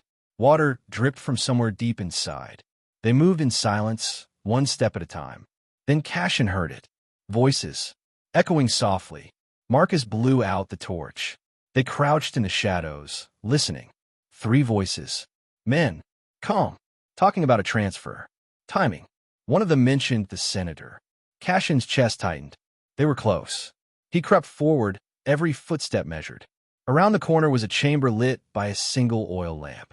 Inside, 2 cloaked men stood beside a low table, and tied to a post in the far corner, slumped but alive. Flavius. Cassian didn't hesitate. He stepped into the light. The 2 men turned, surprised, but too slow. Cassian threw the first punch before the nearest one could draw his weapon. The second lunged with a blade, but Marcus was already behind him, slamming the hilt of a dagger into the man's temple. Both fell without a sound. Cassian crossed to Flavius and untied the ropes. The senator blinked slowly, blood dried at the corner of his mouth. You always find the worst places, he murmured. Cassian smiled faintly. Let's get you out of this one. But as he turned, he saw something that stopped him cold. On the wall behind the table, scrawled in black ink, was a symbol. A circle, with a dagger through it. The same symbol that had marked Flavius's name on the list. Only now, it was painted larger. And beneath it, in careful lettering. One voice silenced. 10 will rise. Cassian looked at Marcus, who stared at it grimly. They know we're coming. Cassian nodded. Then it's time we stop hiding. Cassian helped Flavius to his feet, wrapping one of the fallen guards' cloaks around his shoulders to hide the blood and bruises. Flavius winced with each step, but moved without protest, his jaw tight and eyes sharp. He might have been weakened, but his will hadn't cracked. That mattered more than anything right now. Marcus stayed close behind, watching their backs as they moved through the narrow tunnels. The dripping of water echoed louder than before, masking their footsteps but adding to the feeling that they weren't alone. Cassian couldn't shake the sense that more eyes were on them, eyes that didn't blink, that waited and watched from the dark. When they reached the entrance, a pale sliver of dawn had just begun to break the horizon. They climbed out one by one, helping Flavius up last. Once out in the open, the cool morning air felt strange, too clean, too quiet after the suffocating darkness underground. They didn't speak until they were halfway down the ridge, hidden beneath a small grove of trees. Cassian scanned the horizon, watching for movement, while Marcus checked the senator's pulse again and handed him water. "You were lucky," Marcus said under his breath. "They don't usually keep people alive this long." Flavius sipped from the water skin and gave a dry laugh. "I have a tendency to talk too much. I think they were still trying to decide if I was worth killing or discrediting first." Cassian looked at him. "That symbol on the wall, what does it mean to you?" Flavius hesitated. "I've seen it once before. Years ago, in a classified report from military aid stationed near the Germanic front. It was associated with what they called cleansing units, operatives assigned to remove internal threats. Officers who questioned orders. Priests who spoke against the emperor. Even historians." "Historians?" Cassian frowned.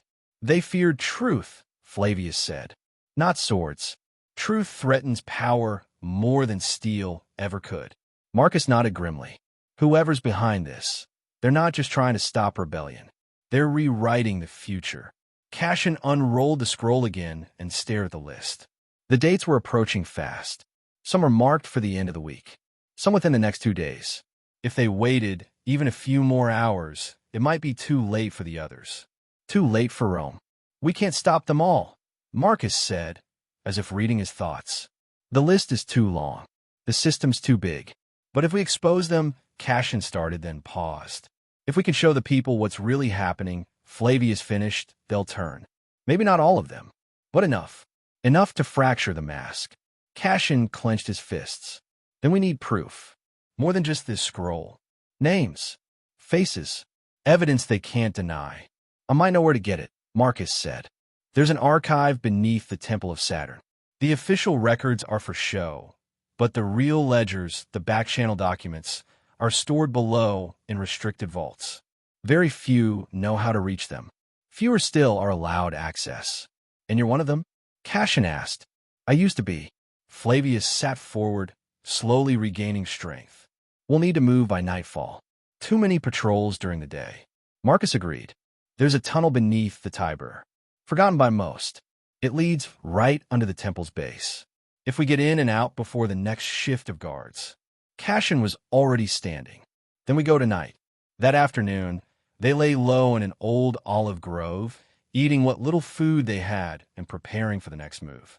Flavius sharpened a broken quill with the edge of a coin, writing down what he could remember from the records he'd once read in secret.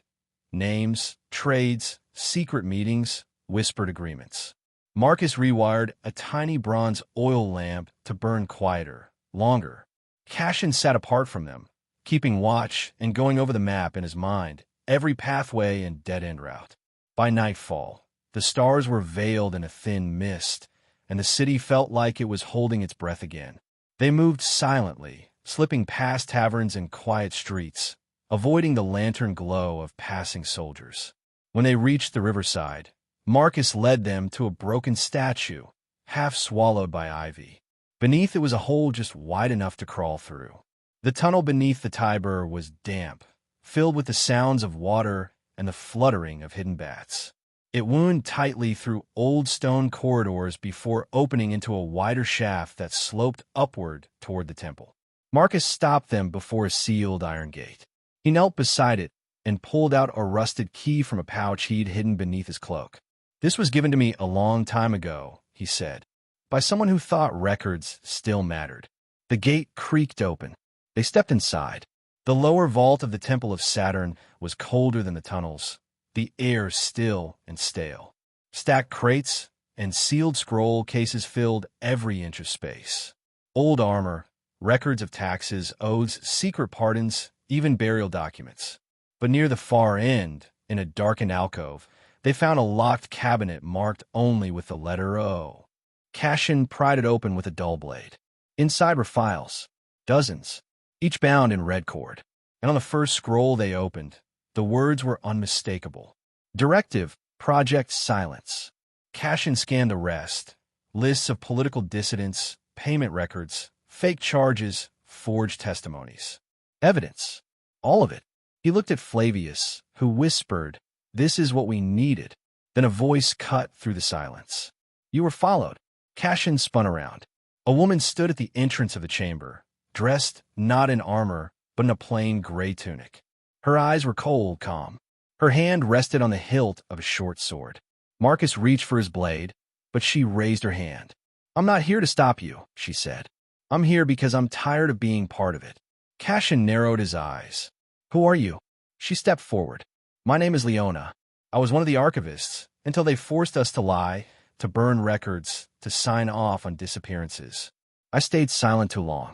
But I've watched you, all of you, and I believe what you're doing matters." Flavius leaned forward. "Will you help us spread this?" Leona nodded. "There's a chamber higher up in the temple, connected to the public forum.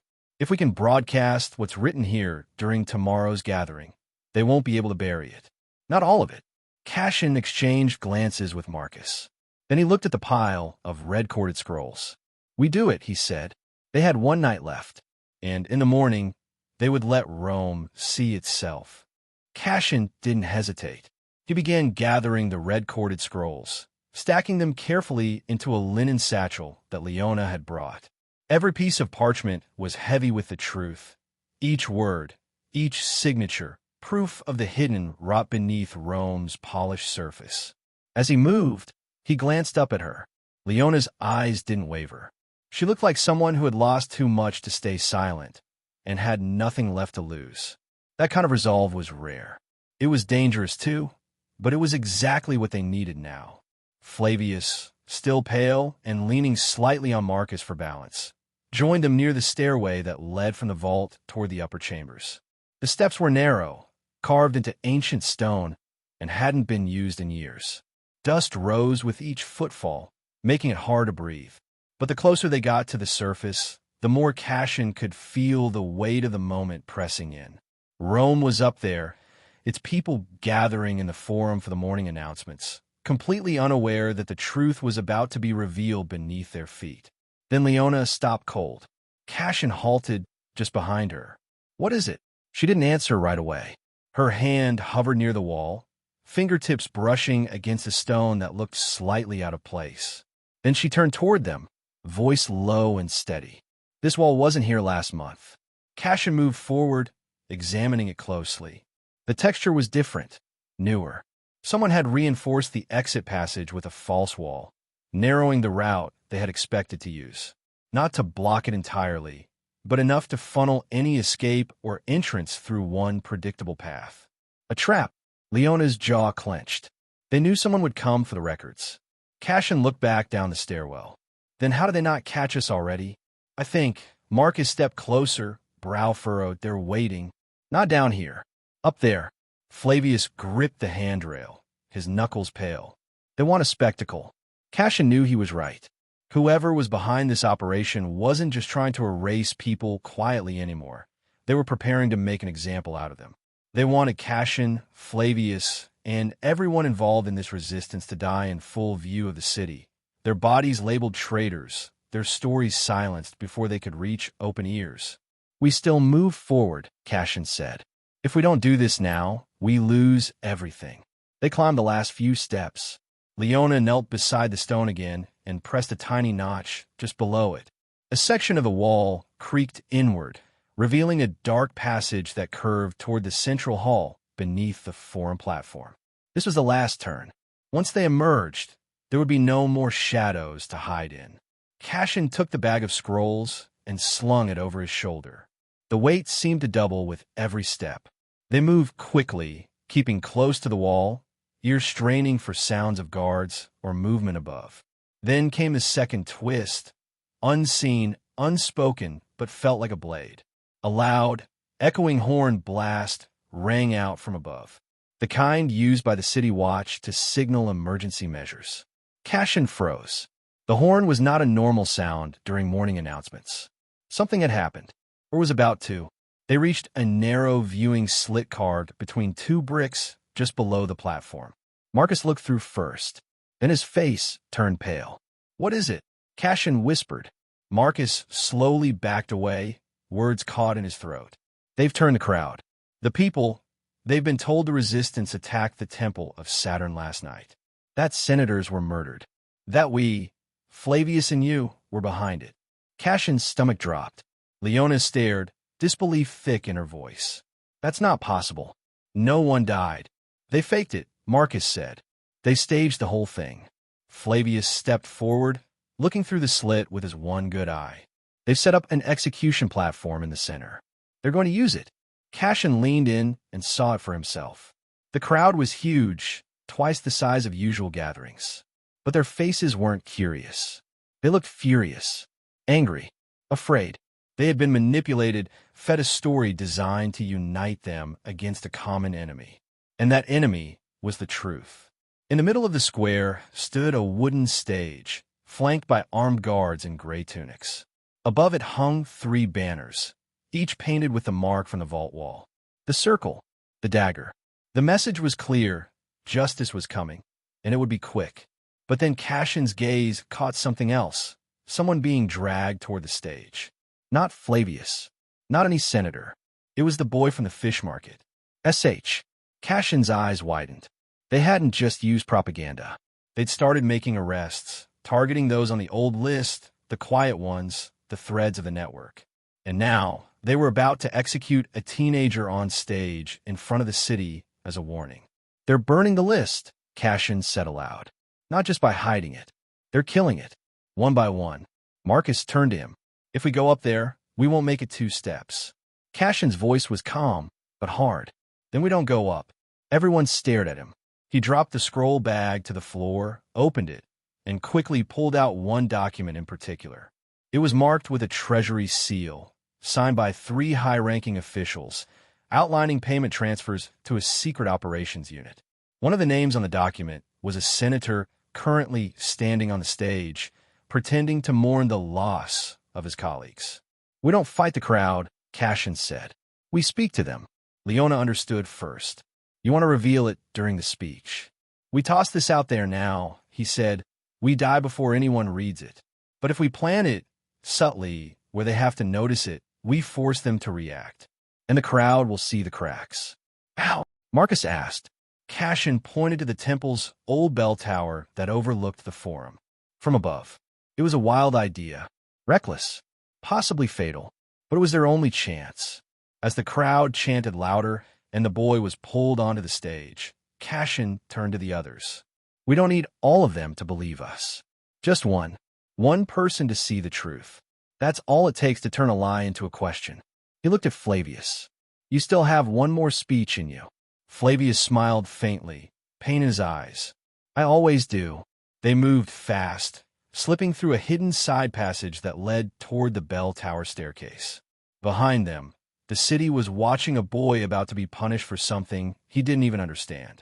Ahead of them, a rope and an old brass bell waited at the top of a long spiral. Cassian gripped the scroll tighter. The truth was about to ring louder than ever. But so were the consequences.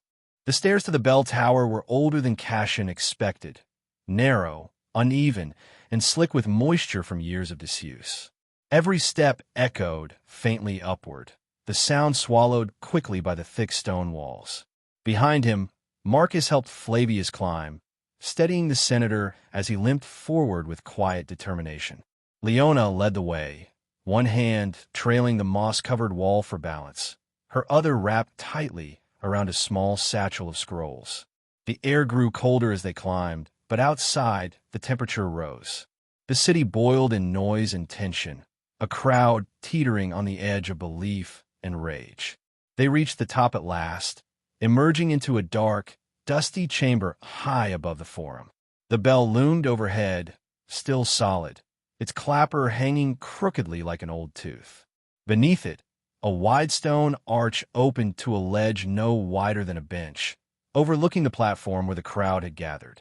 From up here, the city looked unreal, flat and distant, but the sounds below were sharp and real. A cheer rose, not a celebration, but anticipation.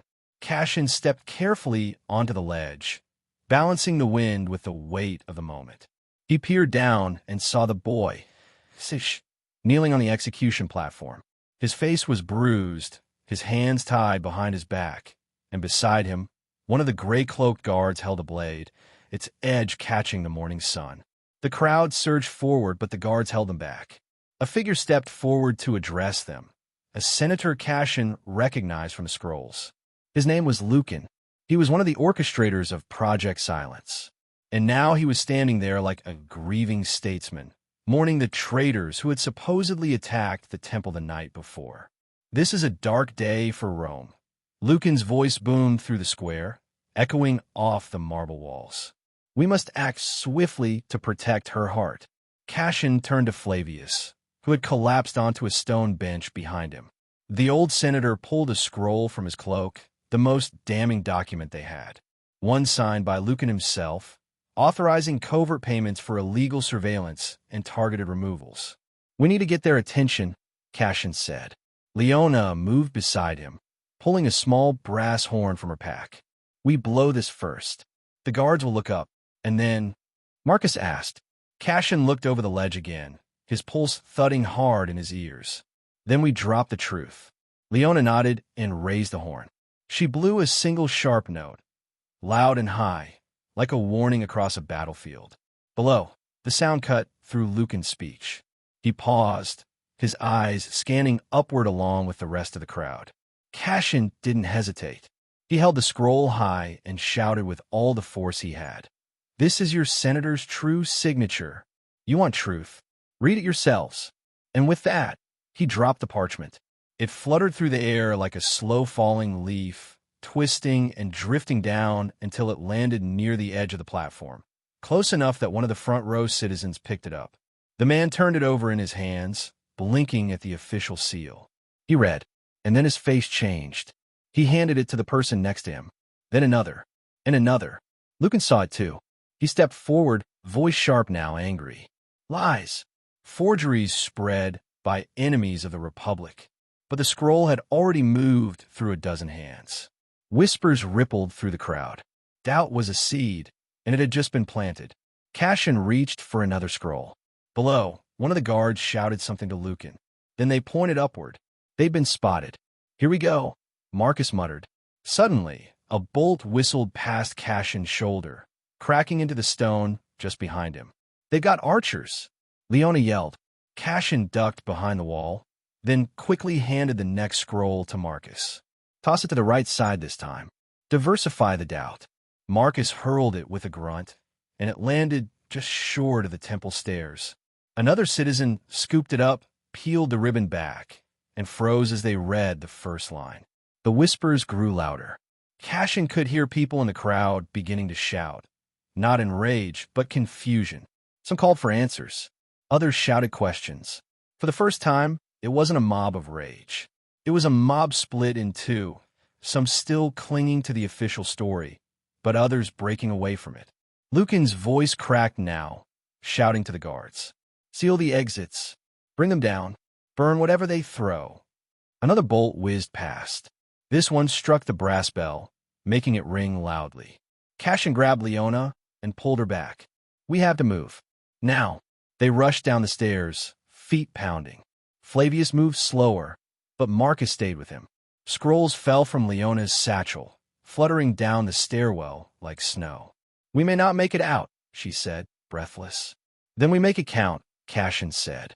Suddenly, at the base of the stairs, footsteps thundered upward. Gray uniforms. Shouts. The guards were coming. Cashin turned sharply. "We need a way out. A fast one." "There's a cistern tunnel," Marcus said. "Back corner of the temple basement. If we get there." He didn't finish. A guard burst into the stairwell above them, blade drawn. Cashin leapt forward, tackling him into the wall, then slamming his head into the stone. The man crumpled. More were coming. They reached the base of the tower, slipping out a side door and ducking into a colonnade. Citizens were now pressing against the guards, demanding answers. Some held the scrolls in the air. One man shouted, "Why does your name match this payment?" A guard hit him in the stomach with the butt of a spear. And that was it. The crowd erupted. People surged forward, not away. They weren't afraid anymore. The tension snapped, and what began as a controlled execution was now spiraling into chaos.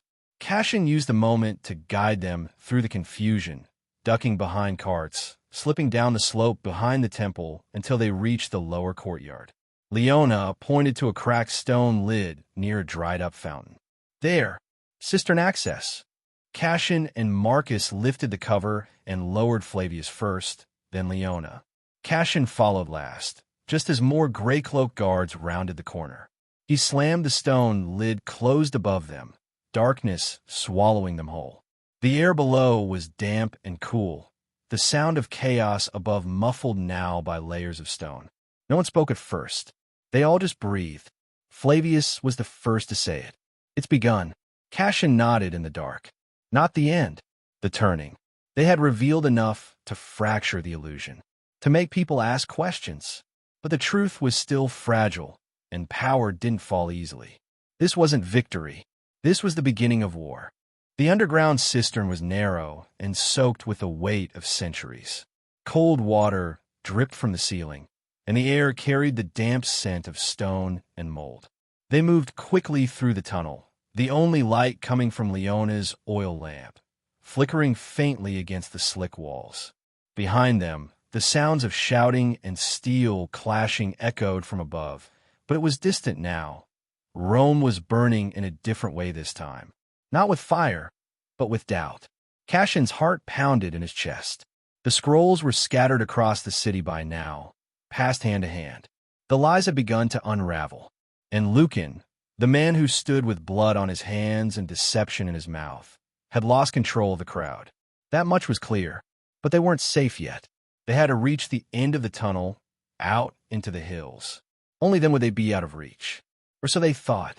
When they reached the far end, Marcus pulled aside a rusted grate and let in the soft orange light of the setting sun. The sky above the city had turned red, the way it always did when Rome was tense, holding something between its teeth and waiting to bite. They helped Flavius up the final step. He winced, still weak but standing. His clothes were torn, stained with dust and blood, but his presence was solid, unshaken. Leona emerged behind him, scanning the horizon. Then Cassian came last. But before he could step out, a sharp click echoed behind him. He froze. A voice said calmly, "Don't move." Cassian slowly turned around. From the darkness of the tunnel, a figure stepped forward.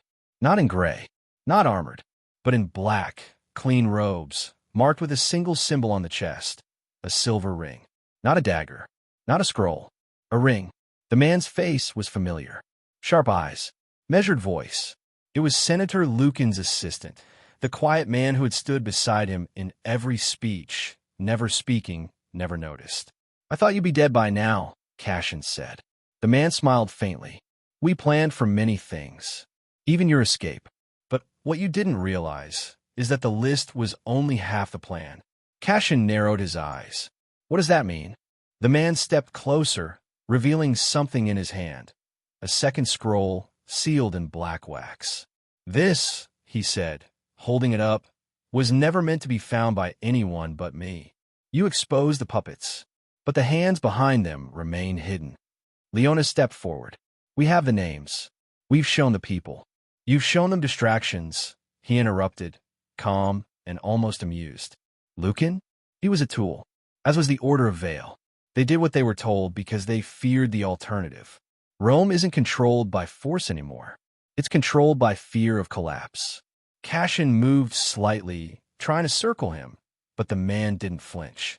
"You think people will rise up because of a few papers and a few brave words?" he asked. "They won't, because they're tired, hungry, and fear is easier to believe than hope. But they're angry now," Cassian said. "They've seen the truth." The man's expression didn't change. "They've seen a truth. But when morning comes, the story will shift again. You'll be the ones blamed for dividing the city, for chaos, for letting enemies slip through the cracks. You may have shaken the tree, but the roots? They remain." Leona suddenly pulled a knife. The man lifted a hand. "I'm not here to kill you. That would make martyrs. I'm here to make a trade." Cassian didn't respond. The man held up the black sealed scroll. "In here is the name of the one who started Project Silence. Not Lucan, not Flavius's rivals. The one who gave the first command. The one even the emperor feared. Why give it to us? Marcus asked. Because things are changing, he said. And I'm not loyal to the man. I'm loyal to Rome. The real Rome. If you want to burn this down and build something better, you'll need more than speeches. You'll need leverage. And this is your final key. He tossed the scroll forward. It hit the ground at Cassian's feet. Then, without another word, the man turned and disappeared back into the tunnel's darkness, as silent as he'd come. Cassian picked up the scroll. It was cold as hand, sealed tightly. He didn't open it yet. They stared at it together, the silence heavy. Flavius was the first to speak. If what he said is true, then this war is just beginning. Cassian nodded slowly. But now we know where to dig. Leona turned her gaze to the city, where fires now glowed faintly in the twilight, not from destruction, but from torches being lit across the hills, dozens of them. Signals, signs of more people rising, of a network no longer hiding. Marcus stepped beside them. We've started something that can't be undone. Cassian tightened his grip on the scroll and looked at the red sky. Then let's finish it. But in the silence that followed, as they turned toward the woods, none of them noticed the single torch moving in the distance. Too slow to be a patrol, too fast to be a traveler. Another figure had been watching the tunnel too, and they weren't alone. Not yet. The night deepened as they moved away from the city, slipping into the thick trees that bordered Rome's far edge. The glow of the torches behind them faded slowly, replaced by the cool hush of forest leaves brushing in the wind. But Cassian couldn't shake the unease creeping up his spine. The scroll in his hand pulsed with weight, not just of knowledge, but of consequence. Whoever the true orchestrator of Project Silence was, if their name really was inside, then everything they had done so far was only scratching the surface. They didn't speak much as they traveled. Every member of the group was deep in thought. Marcus walked with his eyes sweeping the trees, always alert. Leona, quiet and watchful, had retreated back into the part of herself that trusted no one, not even silence. Flavius was holding together by sheer will, every step clearly painful, but he refused help now. The wind carried the scent of ash from the city behind them, blending with the earthy damp of the forest. An hour passed, maybe two. Then they came upon a clearing where an old, abandoned villa stood. The roof had collapsed long ago, but parts of the outer wall still stood. It was hidden well enough to be safe for now. Cassian gestured for everyone to stop and rest. They built a small fire, careful to keep the flame low. No words were exchanged until Marcus finally asked what they'd all been thinking. "Are you going to open it?" Cassian looked down at the black sealed scroll. He hadn't wanted to. Part of him feared what was inside. Not because of the name, but because of what it might mean. What if it was someone he trusted? Someone who had been near them the whole time? But they'd come too far to turn away now. He peeled the wax seal back slowly and unrolled the parchment.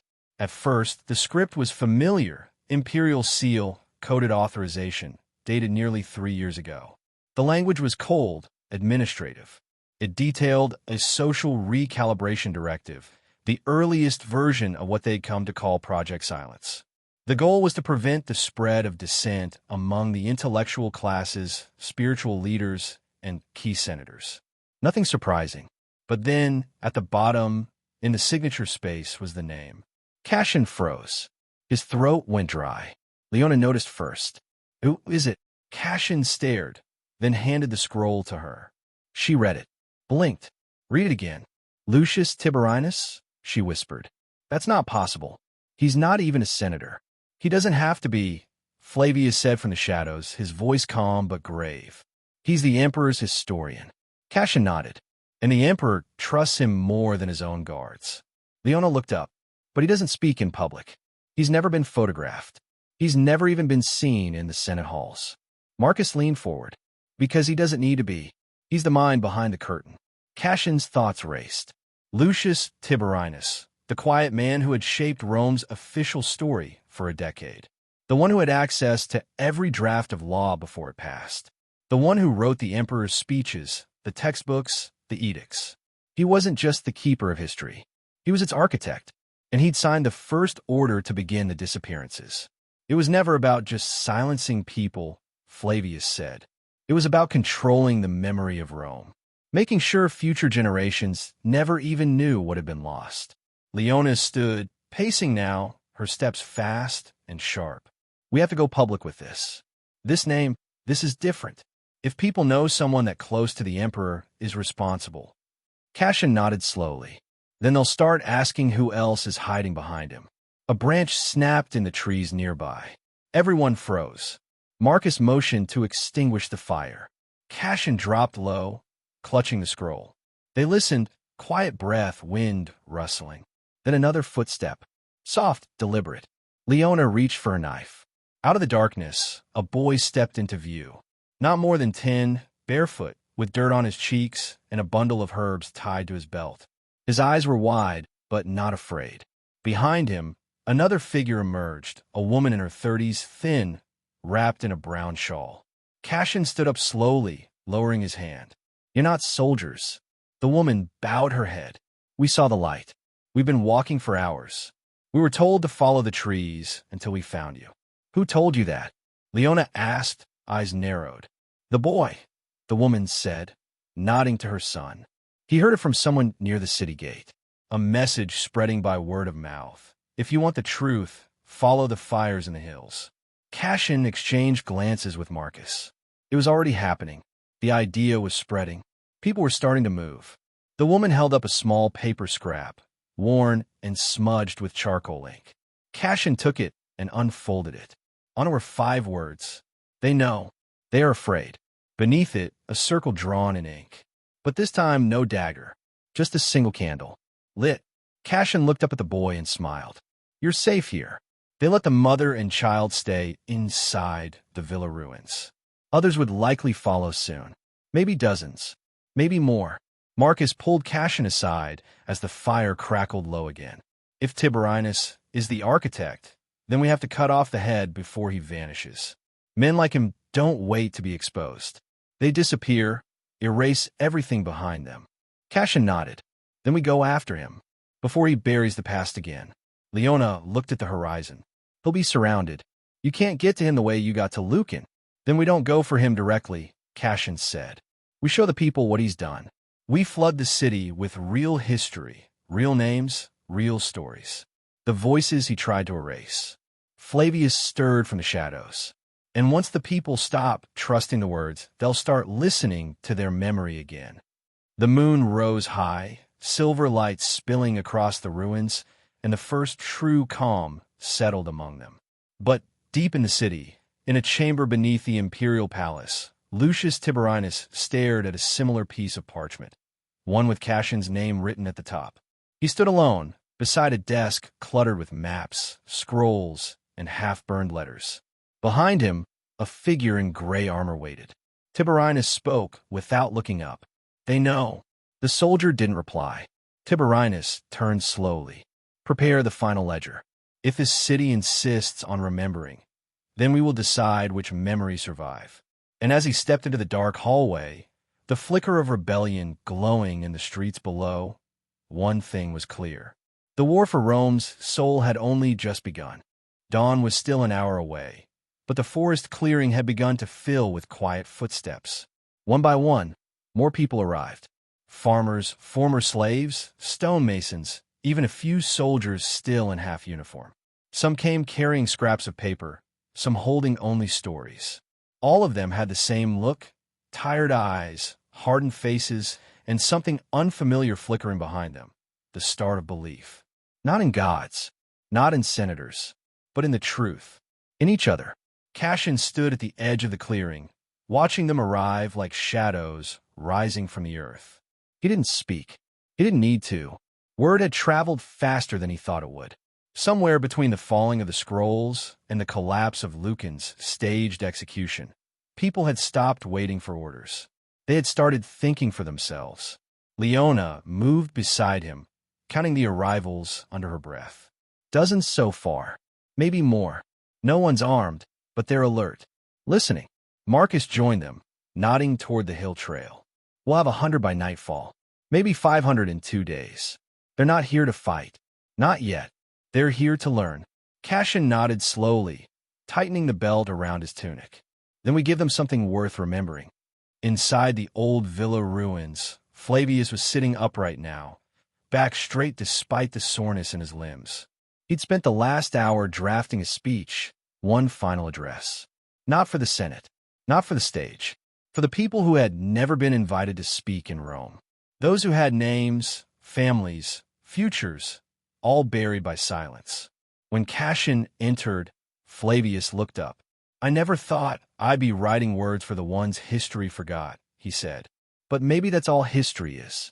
Remembering the people no one else will." Cassian sat beside him. "We found the architect." Flavius didn't ask who. He didn't need to. He saw it in Cassian's face. "Then we don't waste time," the old senator said. "We strike before he writes the next chapter." They moved quickly. That day, Leona and Marcus divided the group into small units. Not for war, but for spreading knowledge. Some carried hand-copied scrolls. Others told stories in markets and baths. A few former scribes even began carving messages into walls, short truths, names of the disappeared, accounts of injustice, symbols of resistance. The dagger was gone now. The people used the candle instead. The symbol had shifted from fear to fire. But Tiberinus hadn't disappeared. As evening fell over the forum, a quiet tension returned to the city. No new decrees had been issued. The Senate chamber had remained closed. The emperor hadn't appeared publicly. The gray-cloaked guards were out, but fewer than before, and no longer moving with confidence. They were watching the citizens too closely now, counting eyes, measuring words. The empire had been startled, and Cassian knew that meant something was coming. The final blow wouldn't be public. Tiberinus wouldn't allow that. He would strike from behind, where no scroll could reach, where memory faded into darkness. So they planned. Cassian, Marcus, Leona, and Flavius huddled beneath a broken aqueduct that night, drawing their last map on a damp piece of cloth. "He's in the Imperial Archives," Leona whispered. 3 levels underground. No windows. No guards, unless called. "How do you know that?" Marcus asked. "Because I was stationed there once," she replied.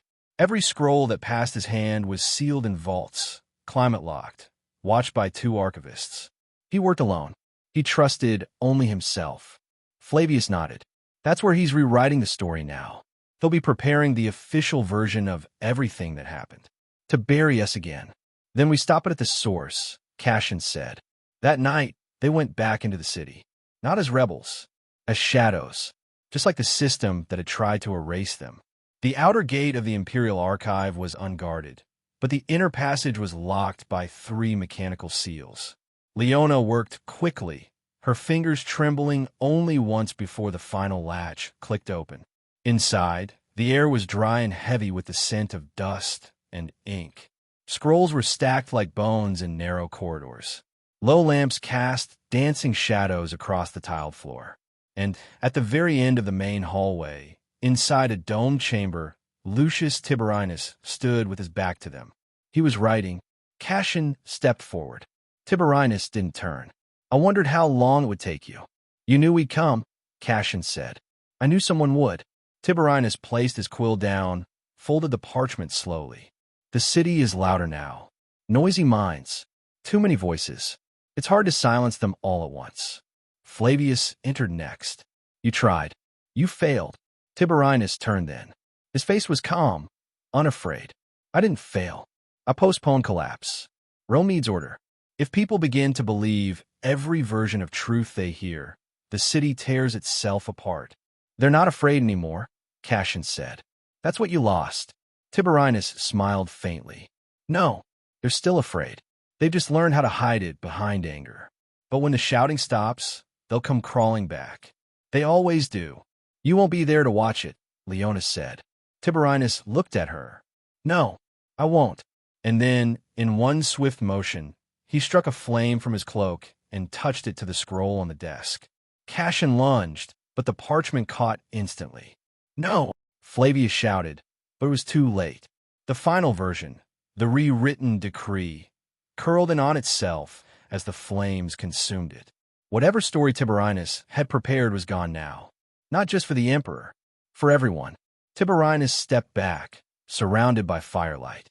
I leave behind no story, no lies, just questions.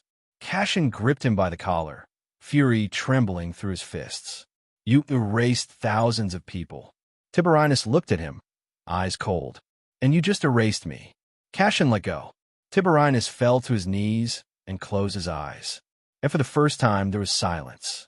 Outside, the first rays of morning light touched the edge of the Tiber. The city stirred slowly, but something had shifted overnight. People woke with memory in their hands, scraps of truth, pieces of history, voices once silenced now retold in kitchens and market stalls. Flavius stood in the courtyard outside the archive and looked at the sun. Rome is remembering, he said softly. Cassian nodded, not because of a speech, not because of a single hero, but because enough people had stopped listening to fear. The truth hadn't just survived. It had lit a candle and passed it on. Cassian stepped into the light of the new day, feeling the warmth of the sun on his face for the first time in what felt like years. Behind him, the archive still smoldered where the final rewritten history had burned. But ahead, there was something different in the air. Rome, once quiet and obedient beneath the weight of control, was now awake. Not in chaos, not yet in rebellion, but in something deeper, awareness. Flavius walked slowly beside him, leaning heavier on his cane with each step, but with a strange brightness in his eyes. He looked out at the city skyline, the domes and temples, the rooftops where citizens were beginning to appear, watching and listening. All these years, I believed history belonged to the victors, he said quietly. But I think I was wrong. Maybe it always belonged to the survivors. Cassian glanced over at him, and the ones brave enough to remember. They moved toward the forum where the ashes of yesterday's chaos still lay scattered on the stones. People were already sweeping the streets, riding overturned carts, picking up fallen scrolls and torn banners. But no one was angry, not in the way they had been. They were quiet, thoughtful, talking to each other in low voices, rebuilding not just the square, but something invisible, a sense of connection. Leona appeared from the edge of the crowd, her clothes dusty, eyes alert. She nodded at Cassian and motioned behind her. More showed up last night. They're coming from the hills, the riverbanks, even some from inside the army. Not to fight, just to stand here, to be seen. Cassian followed her gaze and saw them. Dozens, maybe hundreds, forming small circles around elders, listening. People were sharing memories, names of the disappeared, faces, places where they had seen strange arrests or quiet deaths that no one talked about until now. And there, standing in the center of it all, was the boy from the fish market, Isach alive, smiling, telling his own story to anyone who would listen. Cassian couldn't help but smile back. Marcus arrived moments later, carrying a crate of scrolls. We printed more, he said. Everything we found in the vaults, everything the Senate covered up. We're leaving them in temples, markets, even bathhouses. If they try to bury it again, they'll have to bury the whole city. They can't, Flavius said. Not anymore. That afternoon, something even more unexpected happened. A messenger from the emperor arrived, dressed plainly, without guards. He didn't bring threats or decrees, just a simple letter, sealed and quiet. Cassian opened it under the olive tree beside the broken aqueduct. It was short. Asterisk, you have removed a cancer. History must now heal itself. I will not protect those who poisoned it. Asterisk, there was no name, just the imperial seal. Leona read it over his shoulder. He's distancing himself. That's all. Cassian folded the letter. Maybe, but he's also stepping back. That's something. Later that night, Flavius stood beneath the moonlight and gave one final speech. Not from a marble platform, but from the broken steps of the old temple, cracked and dusty, but honest. People sat at his feet, on stones, in the grass, along the street edges. There were no guards, no banners, no orchestra, just him and them.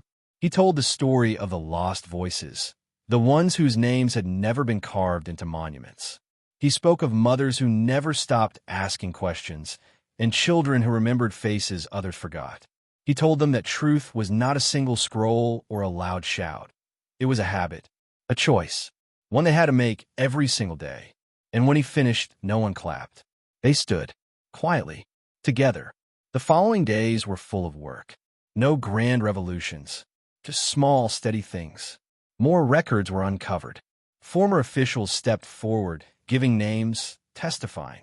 People painted the candle symbol over doorways and fountains. Light in the dark. New scrolls were written, chronicling what had happened, not from one voice, but many. The memory of Rome shifted from what it had been told to believe to what it now knew to be true. Cassian returned to the fish market and walked its length for the first time, without looking over his shoulder. The boy, SH, was there again, selling salted mackerel and dried figs. But he had a new nickname now, the boy who spoke. People came to him to hear his story, to be reminded that silence could be broken. Leona and Marcus helped set up a new archive, not locked in vaults, but open to the public. A living memory, written by the people, for the people. Each visitor could leave a note, a name, a piece of truth. Cassian never claimed leadership. He didn't want it. He returned to the hills eventually, choosing quiet observation over fame. Sometimes, people still came looking for him. He would listen, nod, and then point them back toward the city. That's where the real story is now, he'd say. Not here. Out there. Flavius passed a few seasons later, quietly in his sleep, surrounded by students. His final scroll was found beside him, unfinished. But the last line was legible. Asterisk, truth doesn't need monuments. It only needs memory. Asterisk. And so, the story of the gladiators, of the erased names, of the black scrolls, and the silver ring, all of it became part of Rome's new story. The people didn't forget. They passed it down, one whisper name at a time. And deep below the city, in the old chambers where fear had once ruled, the candle stayed lit. Always.